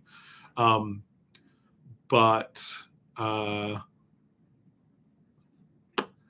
know that my channel would be doing better if I just did fake dinosaurs every Tuesday. So I think if you want to get a YouTube channel going, the unfortunate reality is that you're going to see better performance. The algorithm is going to like you better if you make consistent topics and release dates. That said, I think taking that out of it, my tip is to do something that you enjoy, because you are going to run out of steam so fast if you are just making algorithm successful content. That might be a good way to start, to launch, but you're going to find pretty quickly that, like on my channel, for example, dinosaurs, big cats, sloths, those episodes do great. Realms Beyond the Known World, consistently great views. Nobody watches the bug episodes. The viewership on the human focused episodes tend to be way down. I don't care. I like it. I want to fill out this world. But that's just something I would say as a creative going into this. That's something that you should keep in mind, is that you should do things that you as a creator are going to enjoy and is going to be fulfilling to you, because you're committing a bunch of time to this and you're going to run out of time if you don't do that. But my recommendation, if you want to kickstart a successful channel, narrow niche, consistent topics and release dates. What species of human live on the Permian and Jurassic islands? Each of those islands has a distinct species of human, which again, I would love to do a human species of Kaimere focused episode or series at some point. We'll see when that happens. What are the mammal clades present in Kyrule? I couldn't possibly list all of them. There are some carnivorans, there are some hyenodonts, there's a lot of ungulates. Most things in Kyrule, mammal-wise, descend from the Oligocene. Thank you so much, Glarn, for that awesome contribution. That's going to be a whole bunch of little wretched fish and herps that I'm so excited to fill out. You can send it here or on PayPal. YouTube does take a bit of it, but so does PayPal. But it will still go to good use for sure. I do appreciate you asking, but here, nope, this is good. This is great. I should actually see if people have sent questions over on PayPal, because that is something that I said they should do, isn't it?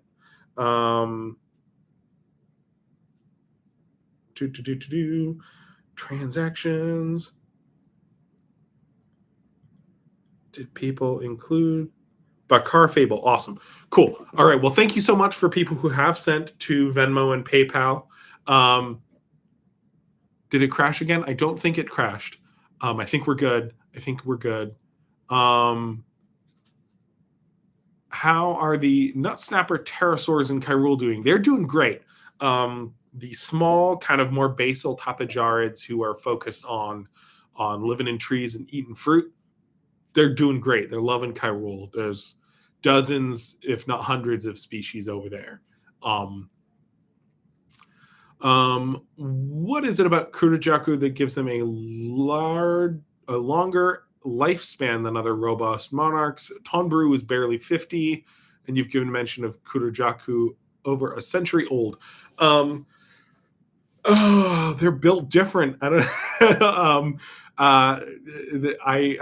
I don't have something specifically planned. I'm probably going to have the females not live that long. I think it's probably just a weird species quirk.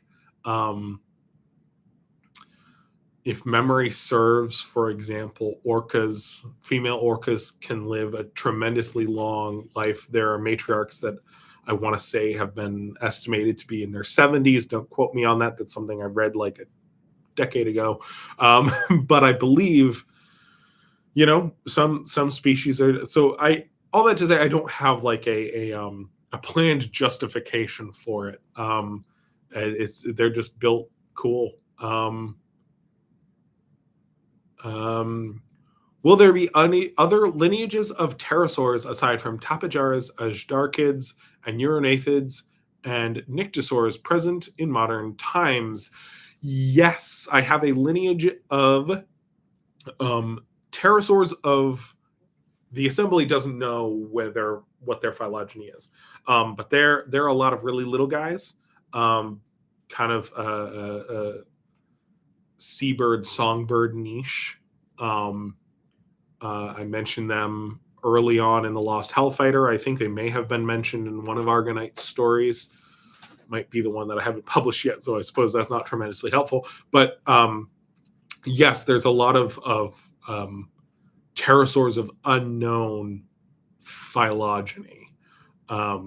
Primarily, though, most pterosaurs in Kaimere are tapajarids and neuronathids. Thank you, Drakos101. Do the carbo frog... Also, what fight of Kaimere animals would you choose to be animated by Ray Harryhausen if given the chance? Wow. I would love... I think probably the Kurojaku. Maybe I'm just thinking about them right now. Maybe the keratoderms. I would love to see brought to life in animation. I think I'm going to go with the keratoderms. I think you could have so much fun with the sound design of them. I've tried to dabble a bit in that, of just like when they inhale, it's not just lungs inhaling. It's kind of, I envision it as almost like a discordant.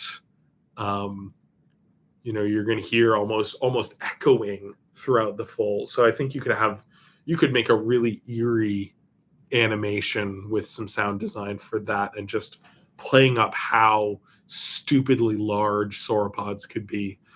So that's my vote there. Have more llama-like camelids, as Sebastian. I fell down the stairs on that one. Have any more llama-like camelids established themselves in any capacity on Kaimere? Yes, I have a mangrove camel in the western Arvel, and I have a bunch of smaller camels spread throughout the known world. that I have done some illustrations of early when I first announced the project, but I haven't really done much with them since. So I don't know. We'll see about that. How large can the largest of krakens get in terms of weight? I don't remember what sizes I gave off the top of my head, but I imagine 2 tons, maybe 3 tons. Although the ghost kraken, that one's got to be so much bigger than that. Maybe 10 or 12. Again, this is just off the cuff. I don't remember what I estimated for them.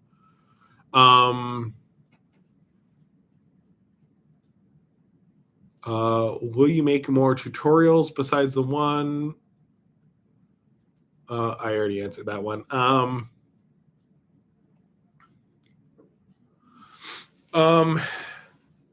Someone who's attempting to make a world building series, do you have any tips?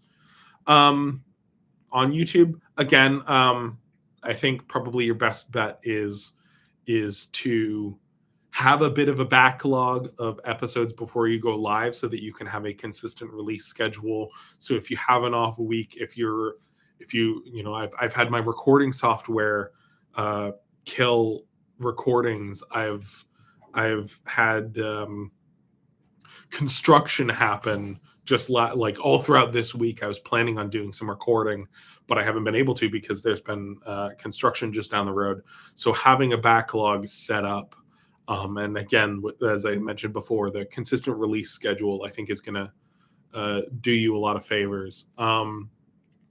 How many hibernant sharks are there in the Seridic Wetlands? I don't know. Probably there's at least the 2 that I'm going to be talking about. I might make 1 or 2 more that I have tentative plans for. I want it to be a pretty diverse group in the Seridic Wetlands. Hi, everyone. Hope everyone's having a great day. I've been curious, is the Nahamu still the last Tyrannosaur? Probably. That's still a little bit up in the air. I might be moving the Nahamu into northern Ni'Khar. I've got an episode on them for next year, and that's kind of pending. So we'll see where that goes. Do you play any games like Prehistoric Kingdom or Jurassic World Evolution?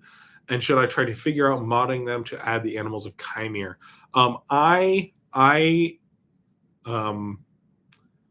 It's not that I've never played any games, but it's something that just hasn't.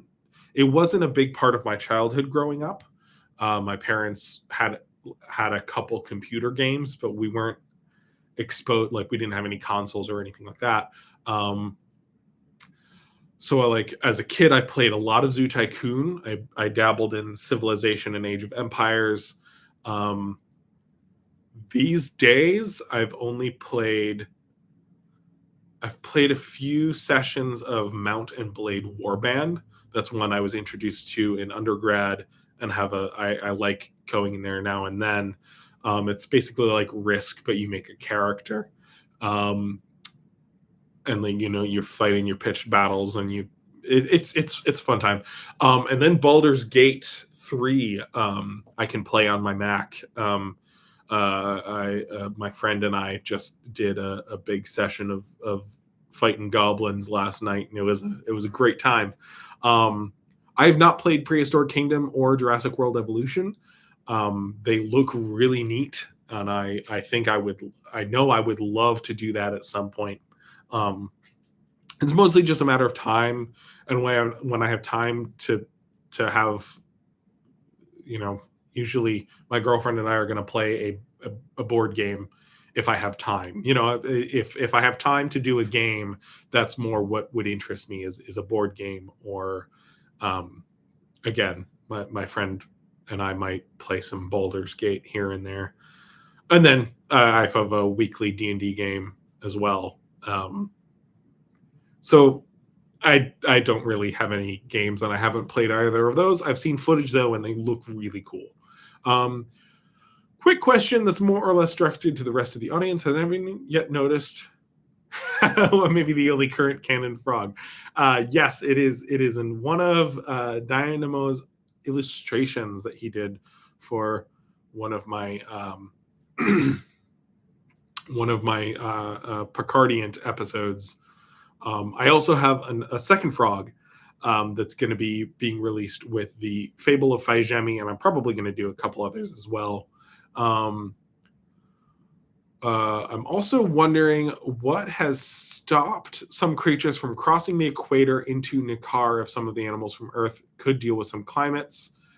And some chiral animals also live in equatorial Houze. The mountains. So what the big issue is that there is a mountain chain, and on one side is the Ushalak, which is the forest that eats pretty much any animal that comes into it. And then on the other side of the mountains, because of where the mountains are positioned, it is just a desert. And it's not just a desert, it's an equatorial desert on a planet that's hotter than Earth. And so, sure, there's occasional animals that cross back and forth. That's where the uktan came from.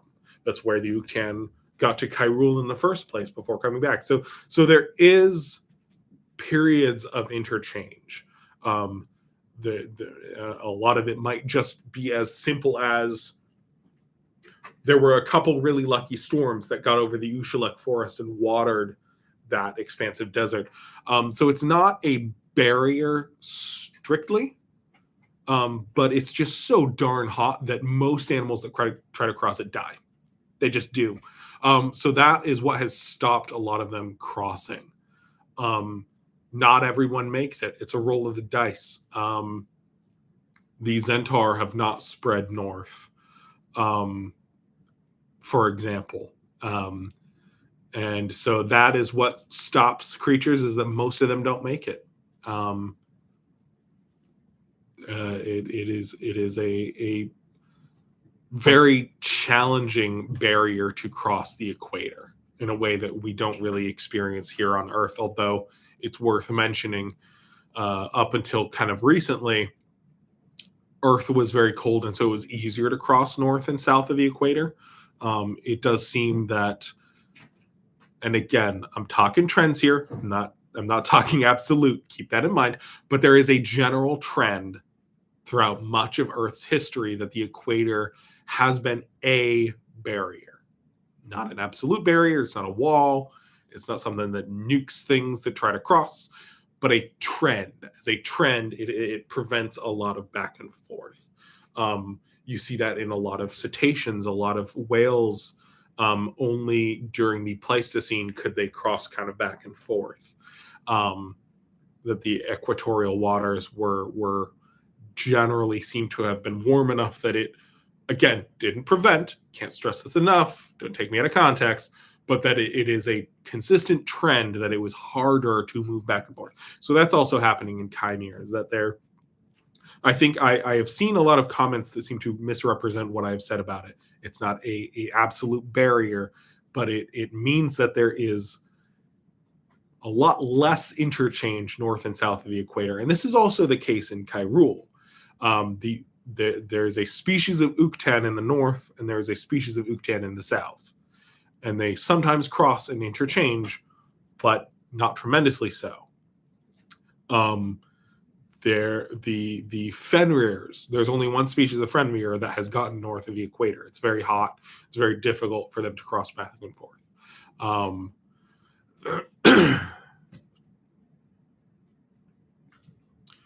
Yeah, I'm also bummed I got the haircut, but I've been trying to get back into shape, and I've been doing a lot of hiking. And over the summer, it just got beastly having all that hair when I was hiking in our nearby park.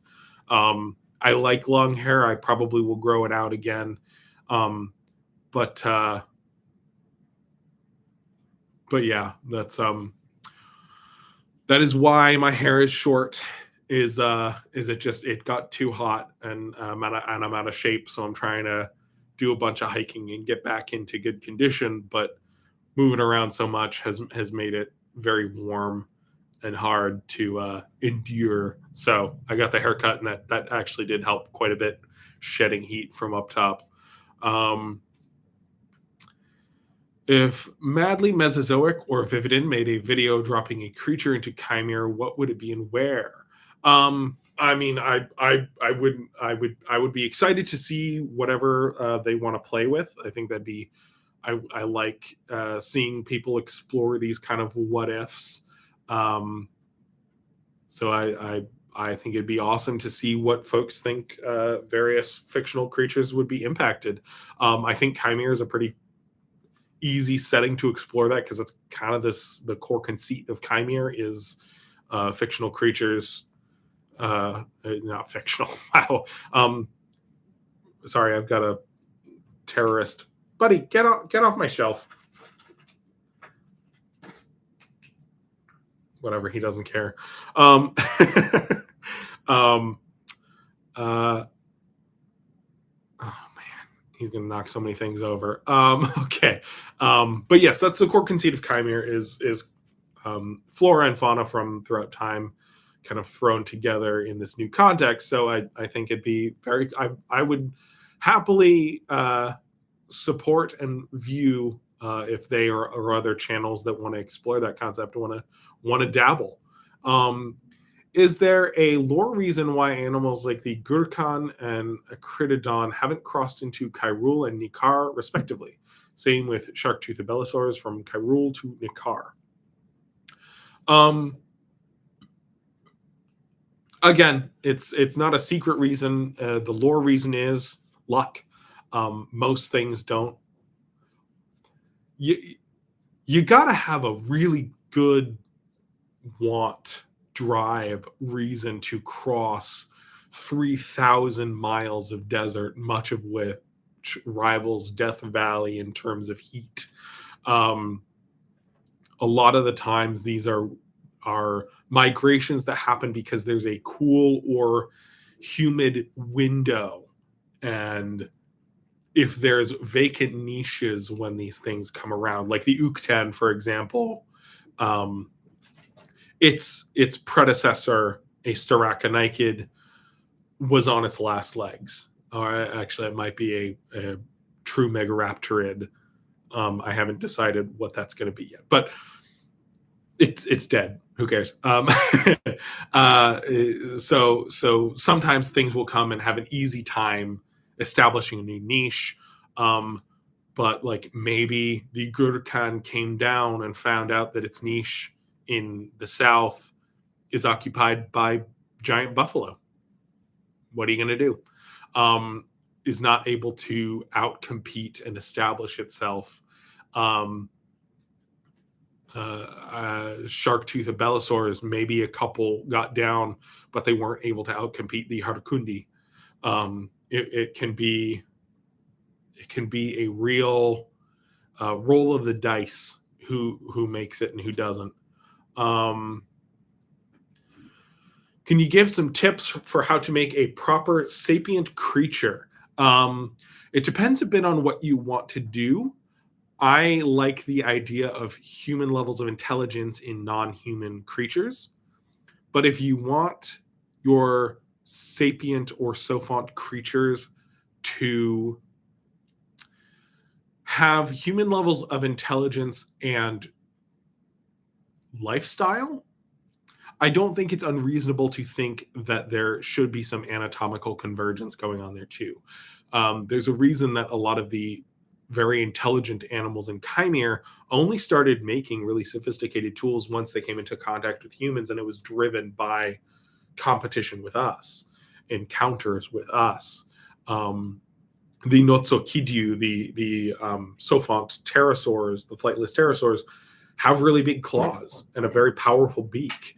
And that's a better tool for most things than a flaked flint stone. And if you don't have a flaked stone tool, you're not going to progress along the tech tree unless there's some sort of outside influence, perhaps.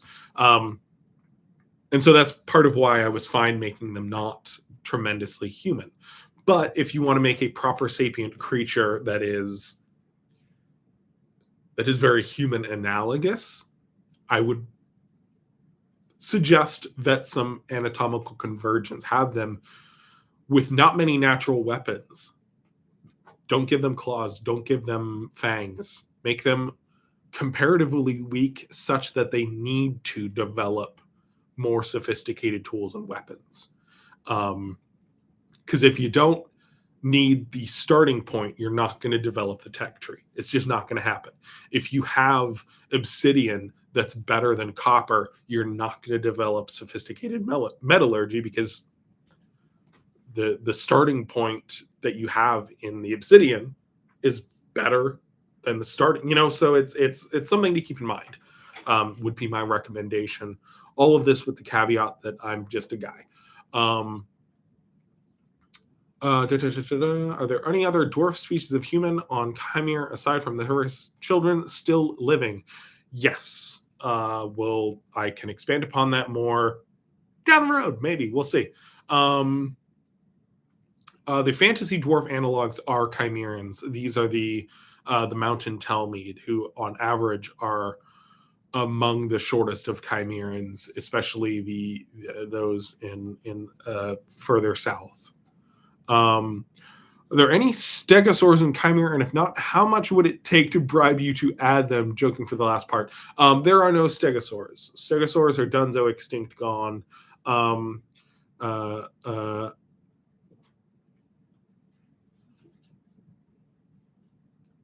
I can't in good conscience say I have no price, but I don't want to do it. I want to keep that some things are gone. I think that's it. I think that's important to maintain that limitation on this project. That it's good to not just have a little relic of everything.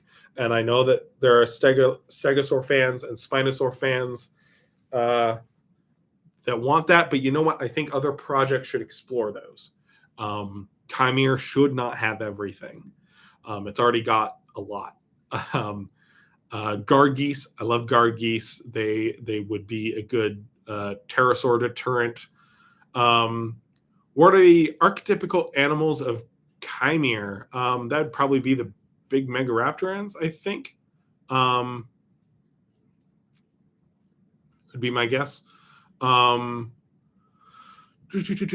Kadanath wolves live similar to Picardia? Are they more akin to jackals? More akin to jackals and coyotes. The Kajareth jackals might get a little bit of dire wolf in them, but that's pending some thoughts and research. Wild dogs be doing each other all the time, regardless of species. So I think that could be a fun way to make them a little more unique, because they're probably not going to be coyotes anymore, just because coyotes probably didn't reach that area until later in the Holocene, as I have since learned after making that bit of lore.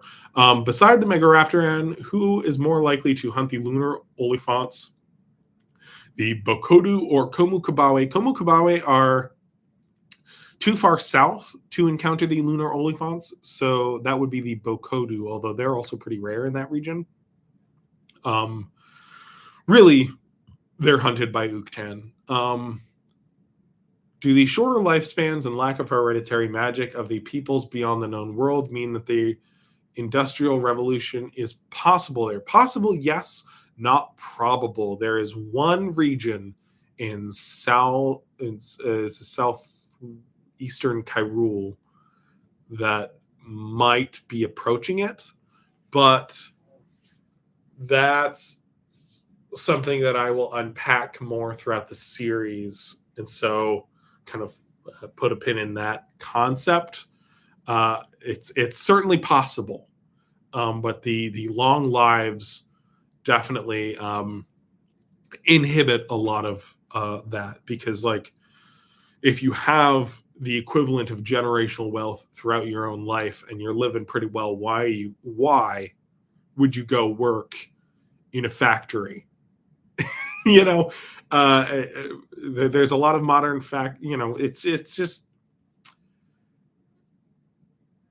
a lot of the factors that were necessary for the Industrial Revolution have not happened in many regions of Kaimere. So it is certainly something that could happen down the road. but just hasn't yet.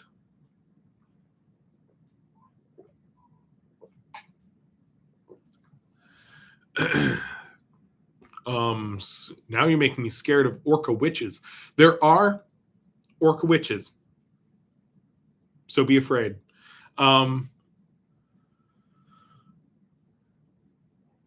Yeah, I might have a handful of skin changers show up in some capacity, Sam, for some of these stories. I think it might just be once, but we'll see. Yes, Wesley, I love him. He's an annoying little brat sometimes, all the time, but that's what you get into when you get a cat. Yeah, they're probably going to be a little mischief maker, but it keeps you alert. Are the river freshwater baleen whales still canon? Yes. Is Fai Zhemi or other Bakar hunting them? Yes. They're not in these first 2 chapters, but I do plan on them showing up down the road. And they're small. They're edible. What would you say is the largest nectivore in the known world, and do hummingbirds have a significant presence? There are hummingbirds.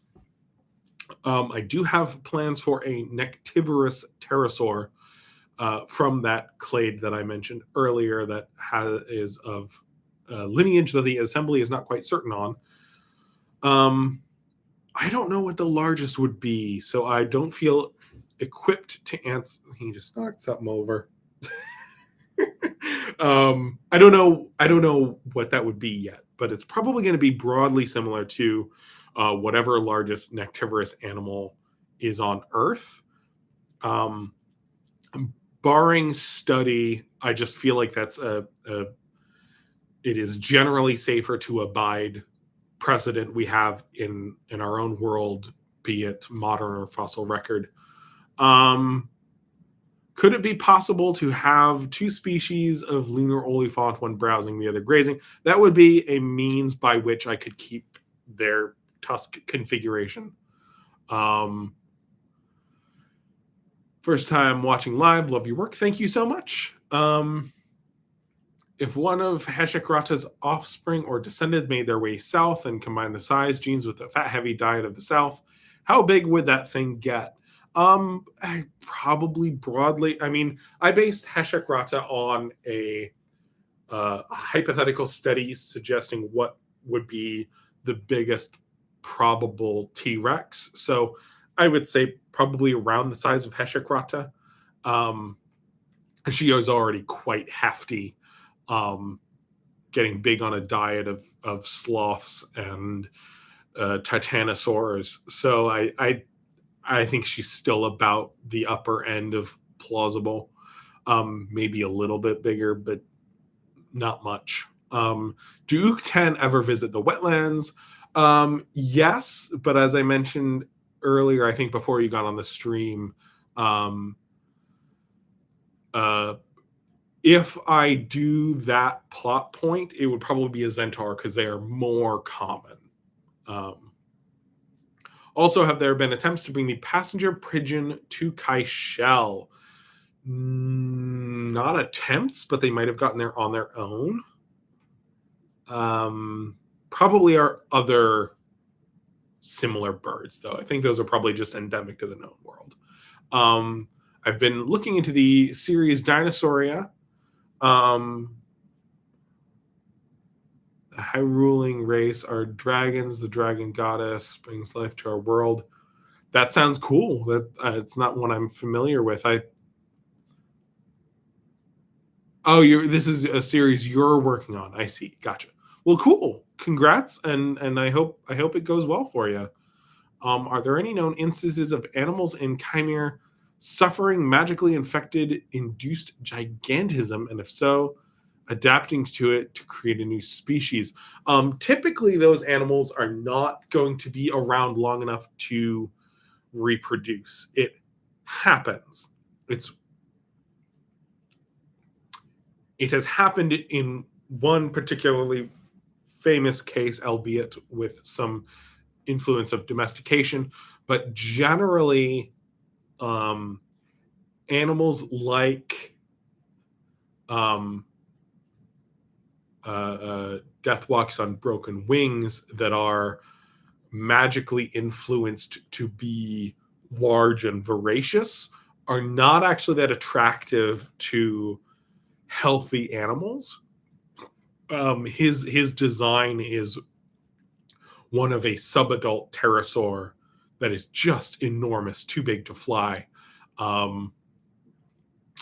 And so when it happens, they're usually not gonna pass anything on to the next generation.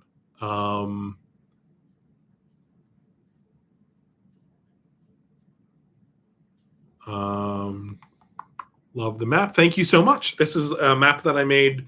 I think it was 2 years ago now. Time is meaningless. But normally I've got my orientation around, so I'm looking up at this as I'm writing. It is very inspirational. I like having it a lot. Can I use the same animals from a portal connected to Earth?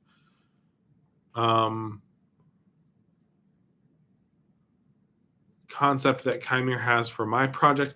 Sure. I mean, again, the Kaimere was inspired by a combination of Narnia and Dinotopia. The idea that a portal from Narnia kind of connecting, that's what inspired it when I was very young, was this idea of the Telmaranes were a faction of people who continued to develop after their time in Narnia, and kind of the idea of, well, it's weird that Dinotopia just has all of the same dinosaurs we have in our own history. What if they continue to evolve? So all that to say, Kaimere is inspired by the ideas of two other authors I grew up loving. So if you want to work with a similar concept, I say go off. Hey, buddy. Thank you, Glass Laughter, for your contribution to the art budget of this project. Did you take any inspiration from World of Darkness at all? No. I'm not remembering off the top of my head what that is. Hold on. World of Darkness.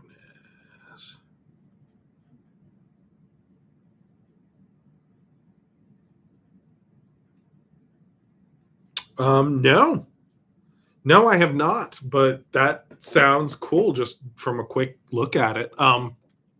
Also, I love your second book. It really felt like I was a kid again and reading the Dinotopia. That makes me very happy to hear. I hope you enjoyed the books that I'm hopefully putting out very soon. I am increasingly thinking that I'm going to put the Dragon Rider book as separate, so that might mean that there's 3 books coming out either later this year, early next year. So we will see how that goes. But I'm very glad to hear you're enjoying it. And thank you so much for supporting this. If anyone else would like to send funds, you can do so here on YouTube. And you can also do so through Venmo and PayPal. Please do put in the memo of that what you're contributing to, or just send it along, and I will incorporate it into a bunch of little fish and frogs and weird critters that my creatures are eating. And then also, as she gets bigger, also some of the different character art. I have them upstairs, silly me, but I've got some character illustrations of some of the first Bekhar and Kuderjaku we will meet.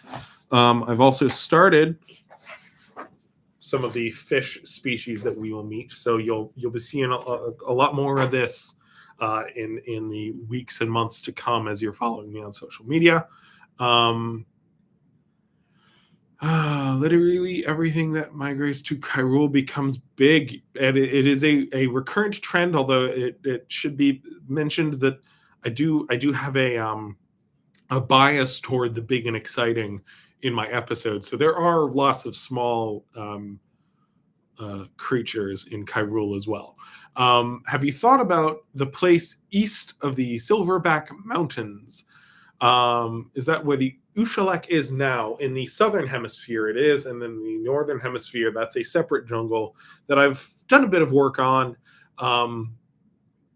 I don't think I've gone public with much about what's going on there. But yeah, we'll figure that out as time goes on. I know that dead creatures aren't important to explore in the modern context, but for me, it's exactly why I like them. They're fascinating. Yes, sorry, I didn't mean to imply that the thing that was dead doesn't matter, even though that's literally what I said. But it's more what its exact phylogeny was doesn't matter for the answer of that question. It is a creature that I want to develop. It's probably going to end up being um, a big relative of the Taro, which would make it a true megaraptorid. And I kind of now do want to explore that as we're learning more and more about megaraptorids proper. Most of the megaraptorans and Kaimere are thought to be non-megaraptorid megaraptorans. So descended from things basal to what we call megaraptorids. But yes, I do care about the things that are dead. I just want to be clear. I do care about them. That was just like, it didn't matter for the purposes of answering that question. Would instead of true stegosaurs, would use stegosaurs descended from Jurassic Island be possible as a deal? And may fans stop bothering? I don't care if people bother me. It's fun. It's it's fine. It's fun.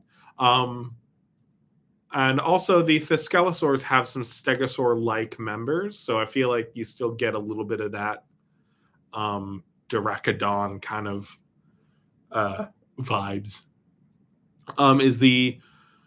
Is a dragon to rider bond more complex than that of witches and their familiars? Ooh, that's a good one. Is the less master and animal companion and more soul and mind pact? So that's actually more what I'm envisioning for witches and familiars as well. Is it's more of a bond. You don't usually control your familiar if it's a pretty unintelligent, like they tend to get more intelligent, whatever the animal is, through the bond with you, think more like you. That's just a general trend of magic. It's why a lot of magic tends to like more intelligent hosts. A lot of the time is that it influences how the magic thinks. But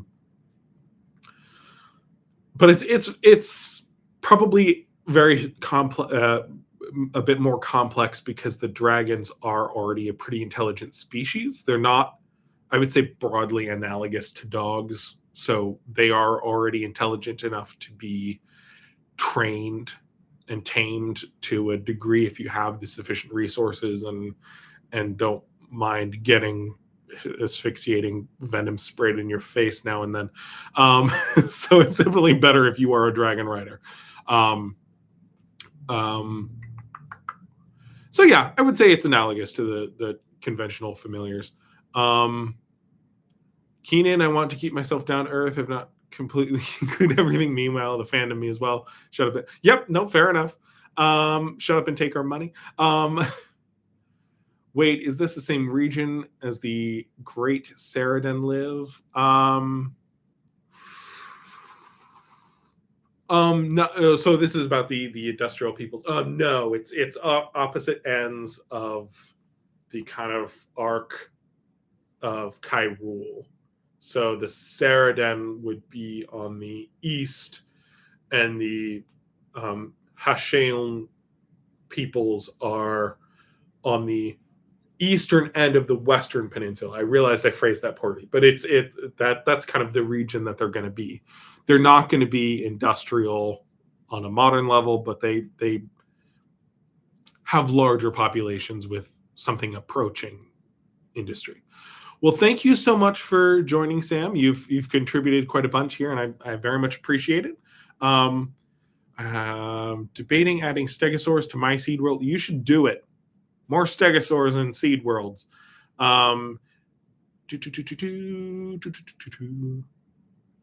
What is probably the most ancient clade of animals found in the Seridic Wetlands? I'm planning on having Carbosuchians, so that I think that covers it. We're in the home stretch. We're good. Okay. Other than harpies, ogre trolls, and merfolk, are there any homunculi that have become established in any ecosystem? Not off the top of my head, but I won't rule it out just because I'm not thinking about it right now. Tell us your craziest concept or animal that was rejected. The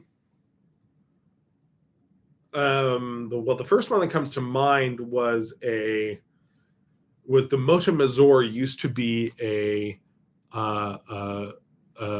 placoderm related to Dunkleosteus and was just a giant snake-like sea monster. And I've since made it a mosasaur. So that's the first one that comes to mind. I've come up with a lot of wacky ideas. This is one. There was a giant spider that spun a silk web between its feet, dropped down onto prey, and expanded the web out as it landed on something. I've gotten rid of that idea, but might revisit it in some capacity because it's fun and horrifying, and I like that. I like it. After the first children's extinction are these highland giant Homo altus inhabiting Qajar in modern times, again as a minority, were they allowed by Kaimere and Qajareth to resettle? They are so very much not allowed in Qajar. The Qajareth are a very not a super welcoming people, but they might have a few as a periodic diaspora. They're a lot more common in Arvel proper, and in Ni'Khar as well.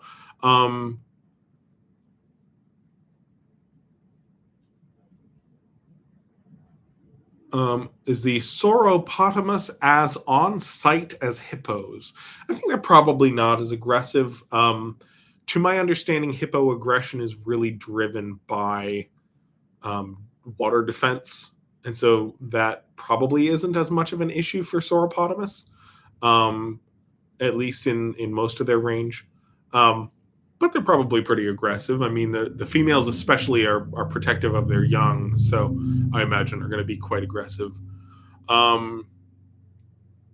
Also, why do Abelisaurids still have hands while Norosaurs don't?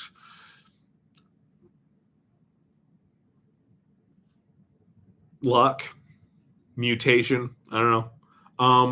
Have you thought about adding freshwater sea turtles to Kaimere?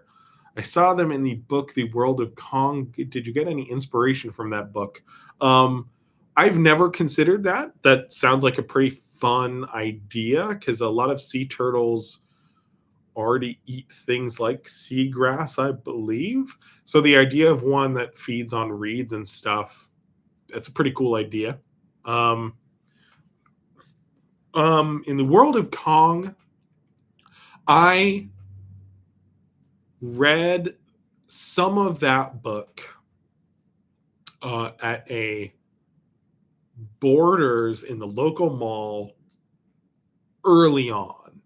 I think this must have been around the time that I first conceived of Kaimere.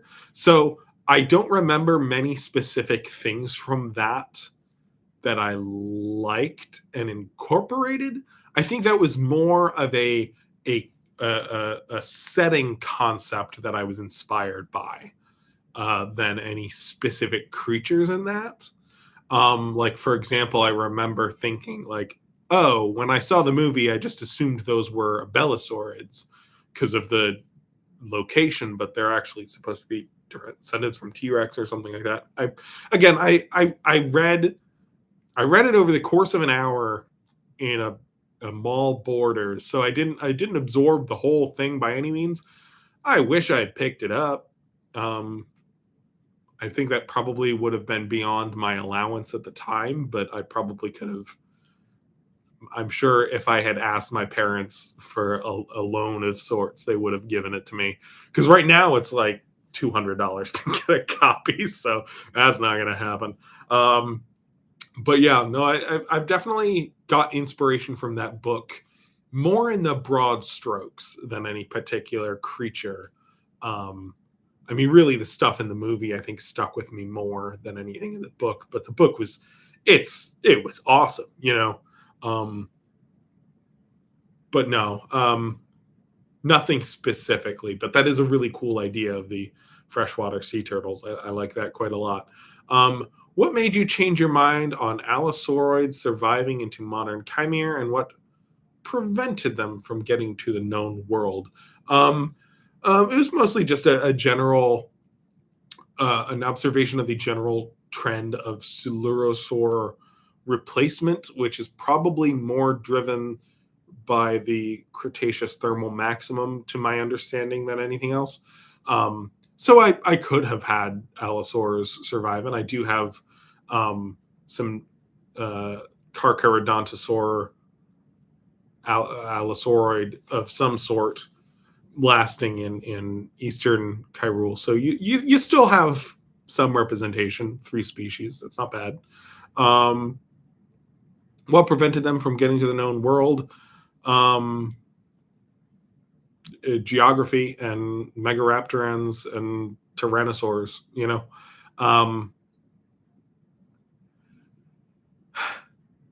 I think I would have probably had Carcharodontosaurs survive better, or at least differently, throughout the Tyrant Dynasty, had I known then what I know now about what appears to be the driving cause of Carcharodontosaur extinction being heat. Again, I don't think this is an official theory. This is just what I've heard some people that I've spoken to speculate on. And it does seem to line up pretty well with when things were getting the hottest. There's a pretty big turnover. So it's not like Carcharodontosaurs were bad at what they did, and they might have niche partitioned with Tyrannosaurs and Kaimere just fine. So maybe I was giving them an unfair shot just because of what happened on Earth didn't happen on Kaimere, not until kind of the prelude to the Tyrant Dynasty. It was when things got really hot. So maybe Carcharodontosaurids would have lasted more abundantly until that big turnover at around 70 million years ago in Kaimere is when things got really hot and arid. That's when you lose your Spinosaurs. That's when you lose a lot of established fauna before the Tyrant Dynasty.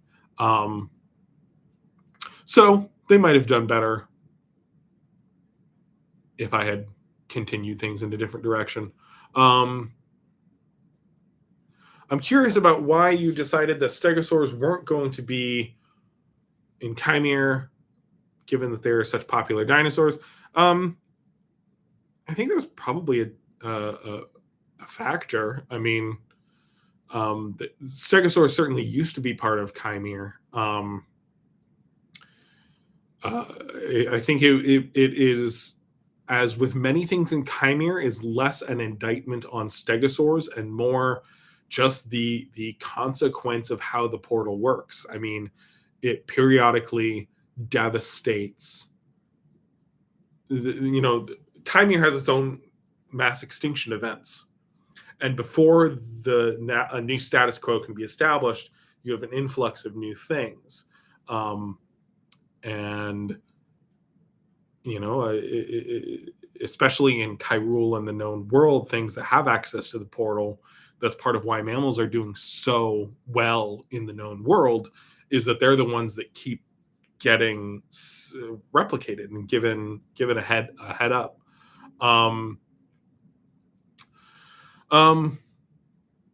So it's no knock on stegosaurs. They were great, and I think that as I would not be surprised to learn that they held on and were better adapted in a lot of ways than you might you might get the impression of just from an initial look at them. That is a recurring theme that I'm finding with the development of this project, is that a lot of the assumptions that I had about how well animals did throughout time was a little unfair, but so be it. I know you said you don't want relics, but have you considered marine spinosaurs? I've considered it, but other projects do that pretty cool. And also, it does seem to me, and is a trend that I'm happy to kind of stick with, that archosaurs have a really hard time with live birth. There's a group of pseudotsuchians that seem pretty reliably to have done so. But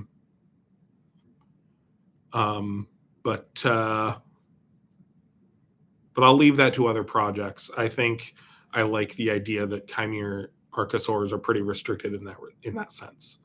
Have any of your friends' family ended up suggesting inspiring any species? Oh, plenty. I've included animals just because they were favorite dinosaurs or animals of various family and friends. At least early on. I am now a lot more strict about that. The inclusion of narwhals that prompted the whole Pleistocene Europe harvest, for example, was initially inspired by a friend who found narwhals very dear, and that kind of inspired me to be like, oh, well, wouldn't it be cool if there was this lance that was made from a narwhal tusk, etc.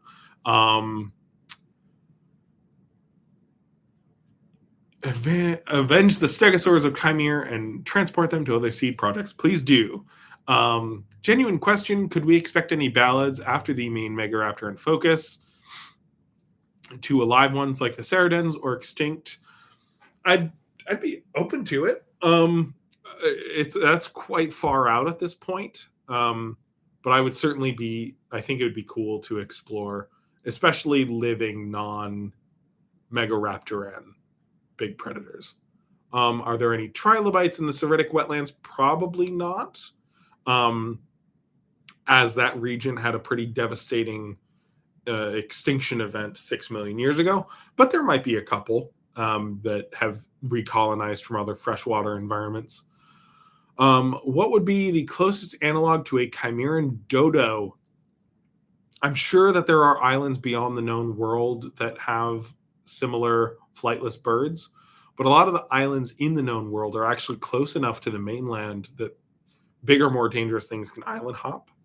So probably not a super close analog within the known world proper. I have noticed over time that the map of the known world gets larger. Back when it was only containing the civilizations, now it's got most of Arvel. So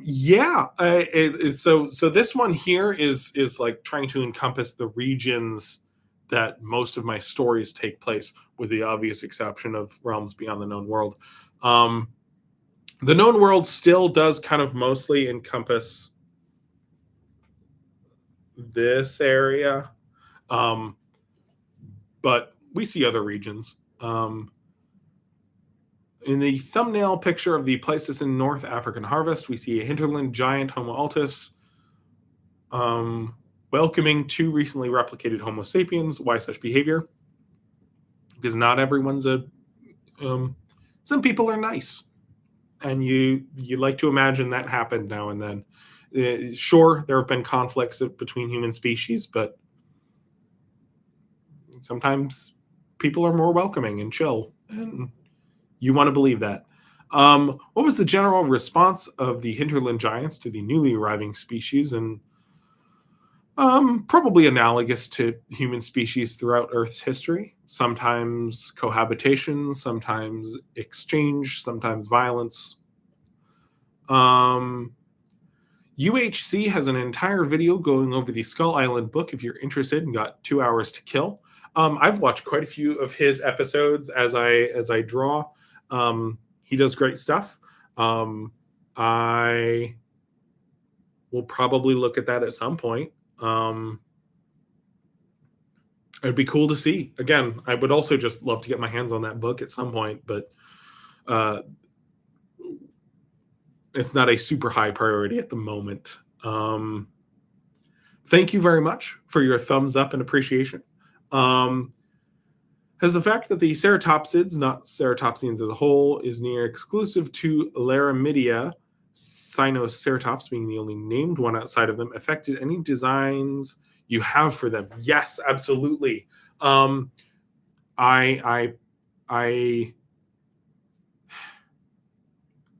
it probably would have impacted other things more had I given that as much thought as I probably should have. I think it would probably be optimal if I kept them restricted to the known world.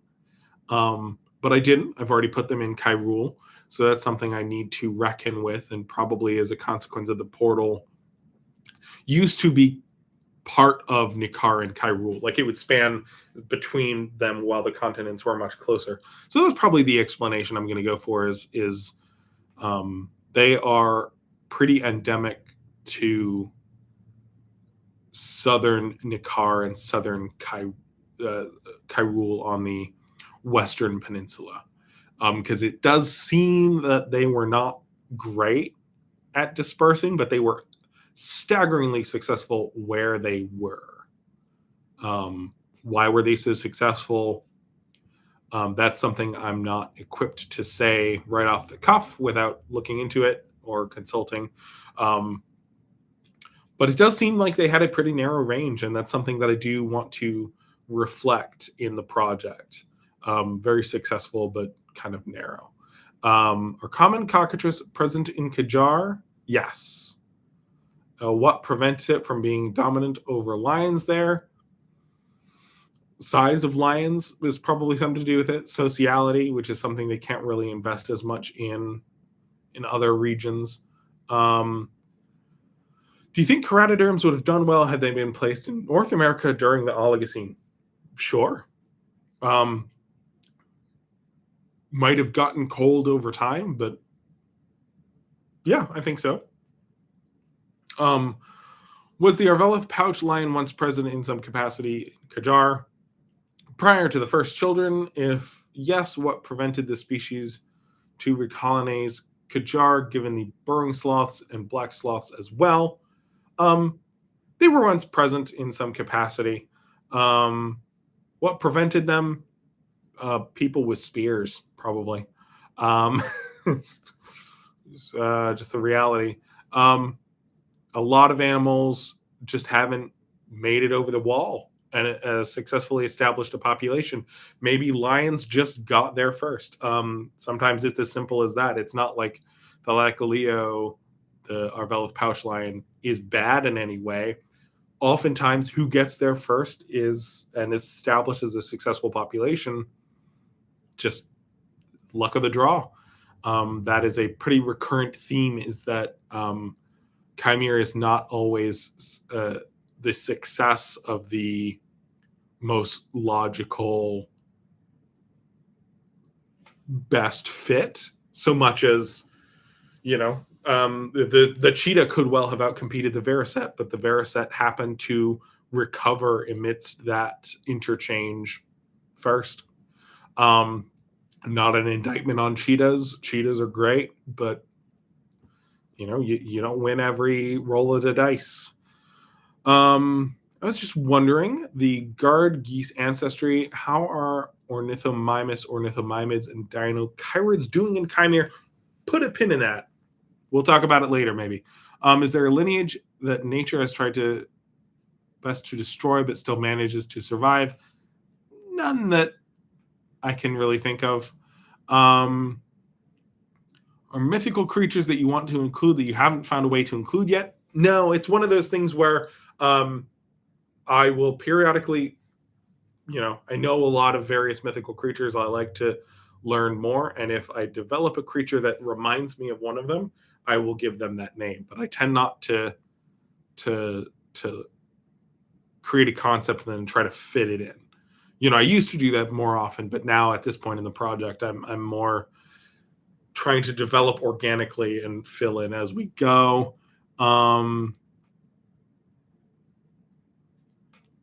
Yes, Kadrith are very thankful that the Rukel parrots did not win out. And the last one we're going to go with before I end this stream is, what do you think of Basilosaur descendants added to Kaimere? re-evolve to be semi-aquatic to the point of, I'd say, seal sea lion, develop armor. I mean, that sounds cool, but basilosaurs and their clade in general did not align with any harvests, so it's not a concept I'm going to explore much. But that sounds like a very cool thing for another project that does have them to explore kind of the. I feel like my Renjuyo, the semi-aquatic hyenodont, does a little bit of that. Kind of scratches that itch, if you will. I guess we'll answer these last ones here. How widespread are non-binary people and third genders among cultures in Kaimere? I covered this a little bit in the homosexuality of Kaimere episode. It really, I mean, there are non-binary people throughout Kaimere. How much of the various cultures have acceptance of terminology for such identities really runs the spectrum. The Picardiant have a wide range of gender expression kind of baked into their culture, whereas the Kadjareth, for example, are much more restricted in that. So you find a spectrum. The people, there's trans people everywhere. How much room is there for them to thrive in their identity, in their culture? That really is that varies quite a bit. Did most of the endemic class relics found in the eastern Kairoulan jungles directly make up a tribute to the Crystal Palace dinosaurs? I've probably done all I'm planning on doing in that respect. I've got something sort of analogous to the old Megalosaurus and something kind of analogous to the old Iguanodon, and Hylaeosaurus a little bit. Carbasuchians kind of already have that build. And so it's a pretty simple way for me to offer a little bit of tribute. I don't want to overdo it, and I think I'm already bordering on overdoing it. So I think that would be my answer to that is kind of a maybe. Is there any possibility that there are still hadrosaurs in the crown of Kairoul? Probably not.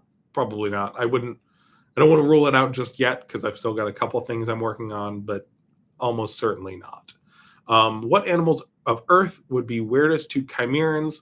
I'm going to go with the giraffe and the blue whale, because giraffes have such weird proportions and nothing really quite like them in Kaimere. And then blue whales are like twice the size of the biggest things in Kaimere, at least as far as weight's concerned. So those would be my two answers for that. All right. Well, I'm going to call our stream here. Thank you all so much for the engagement, the good time. Sorry about the fumbling of the internet here for the first round, but I'm glad we covered a lot of what was going on in the second half. If any of you would like to further expand the art budget, I've got my Venmo is at Tales of Kaimere, and my PayPal is the Illustrated Menagerie, or I think also if you put Tales of Kaimere, my page will show up.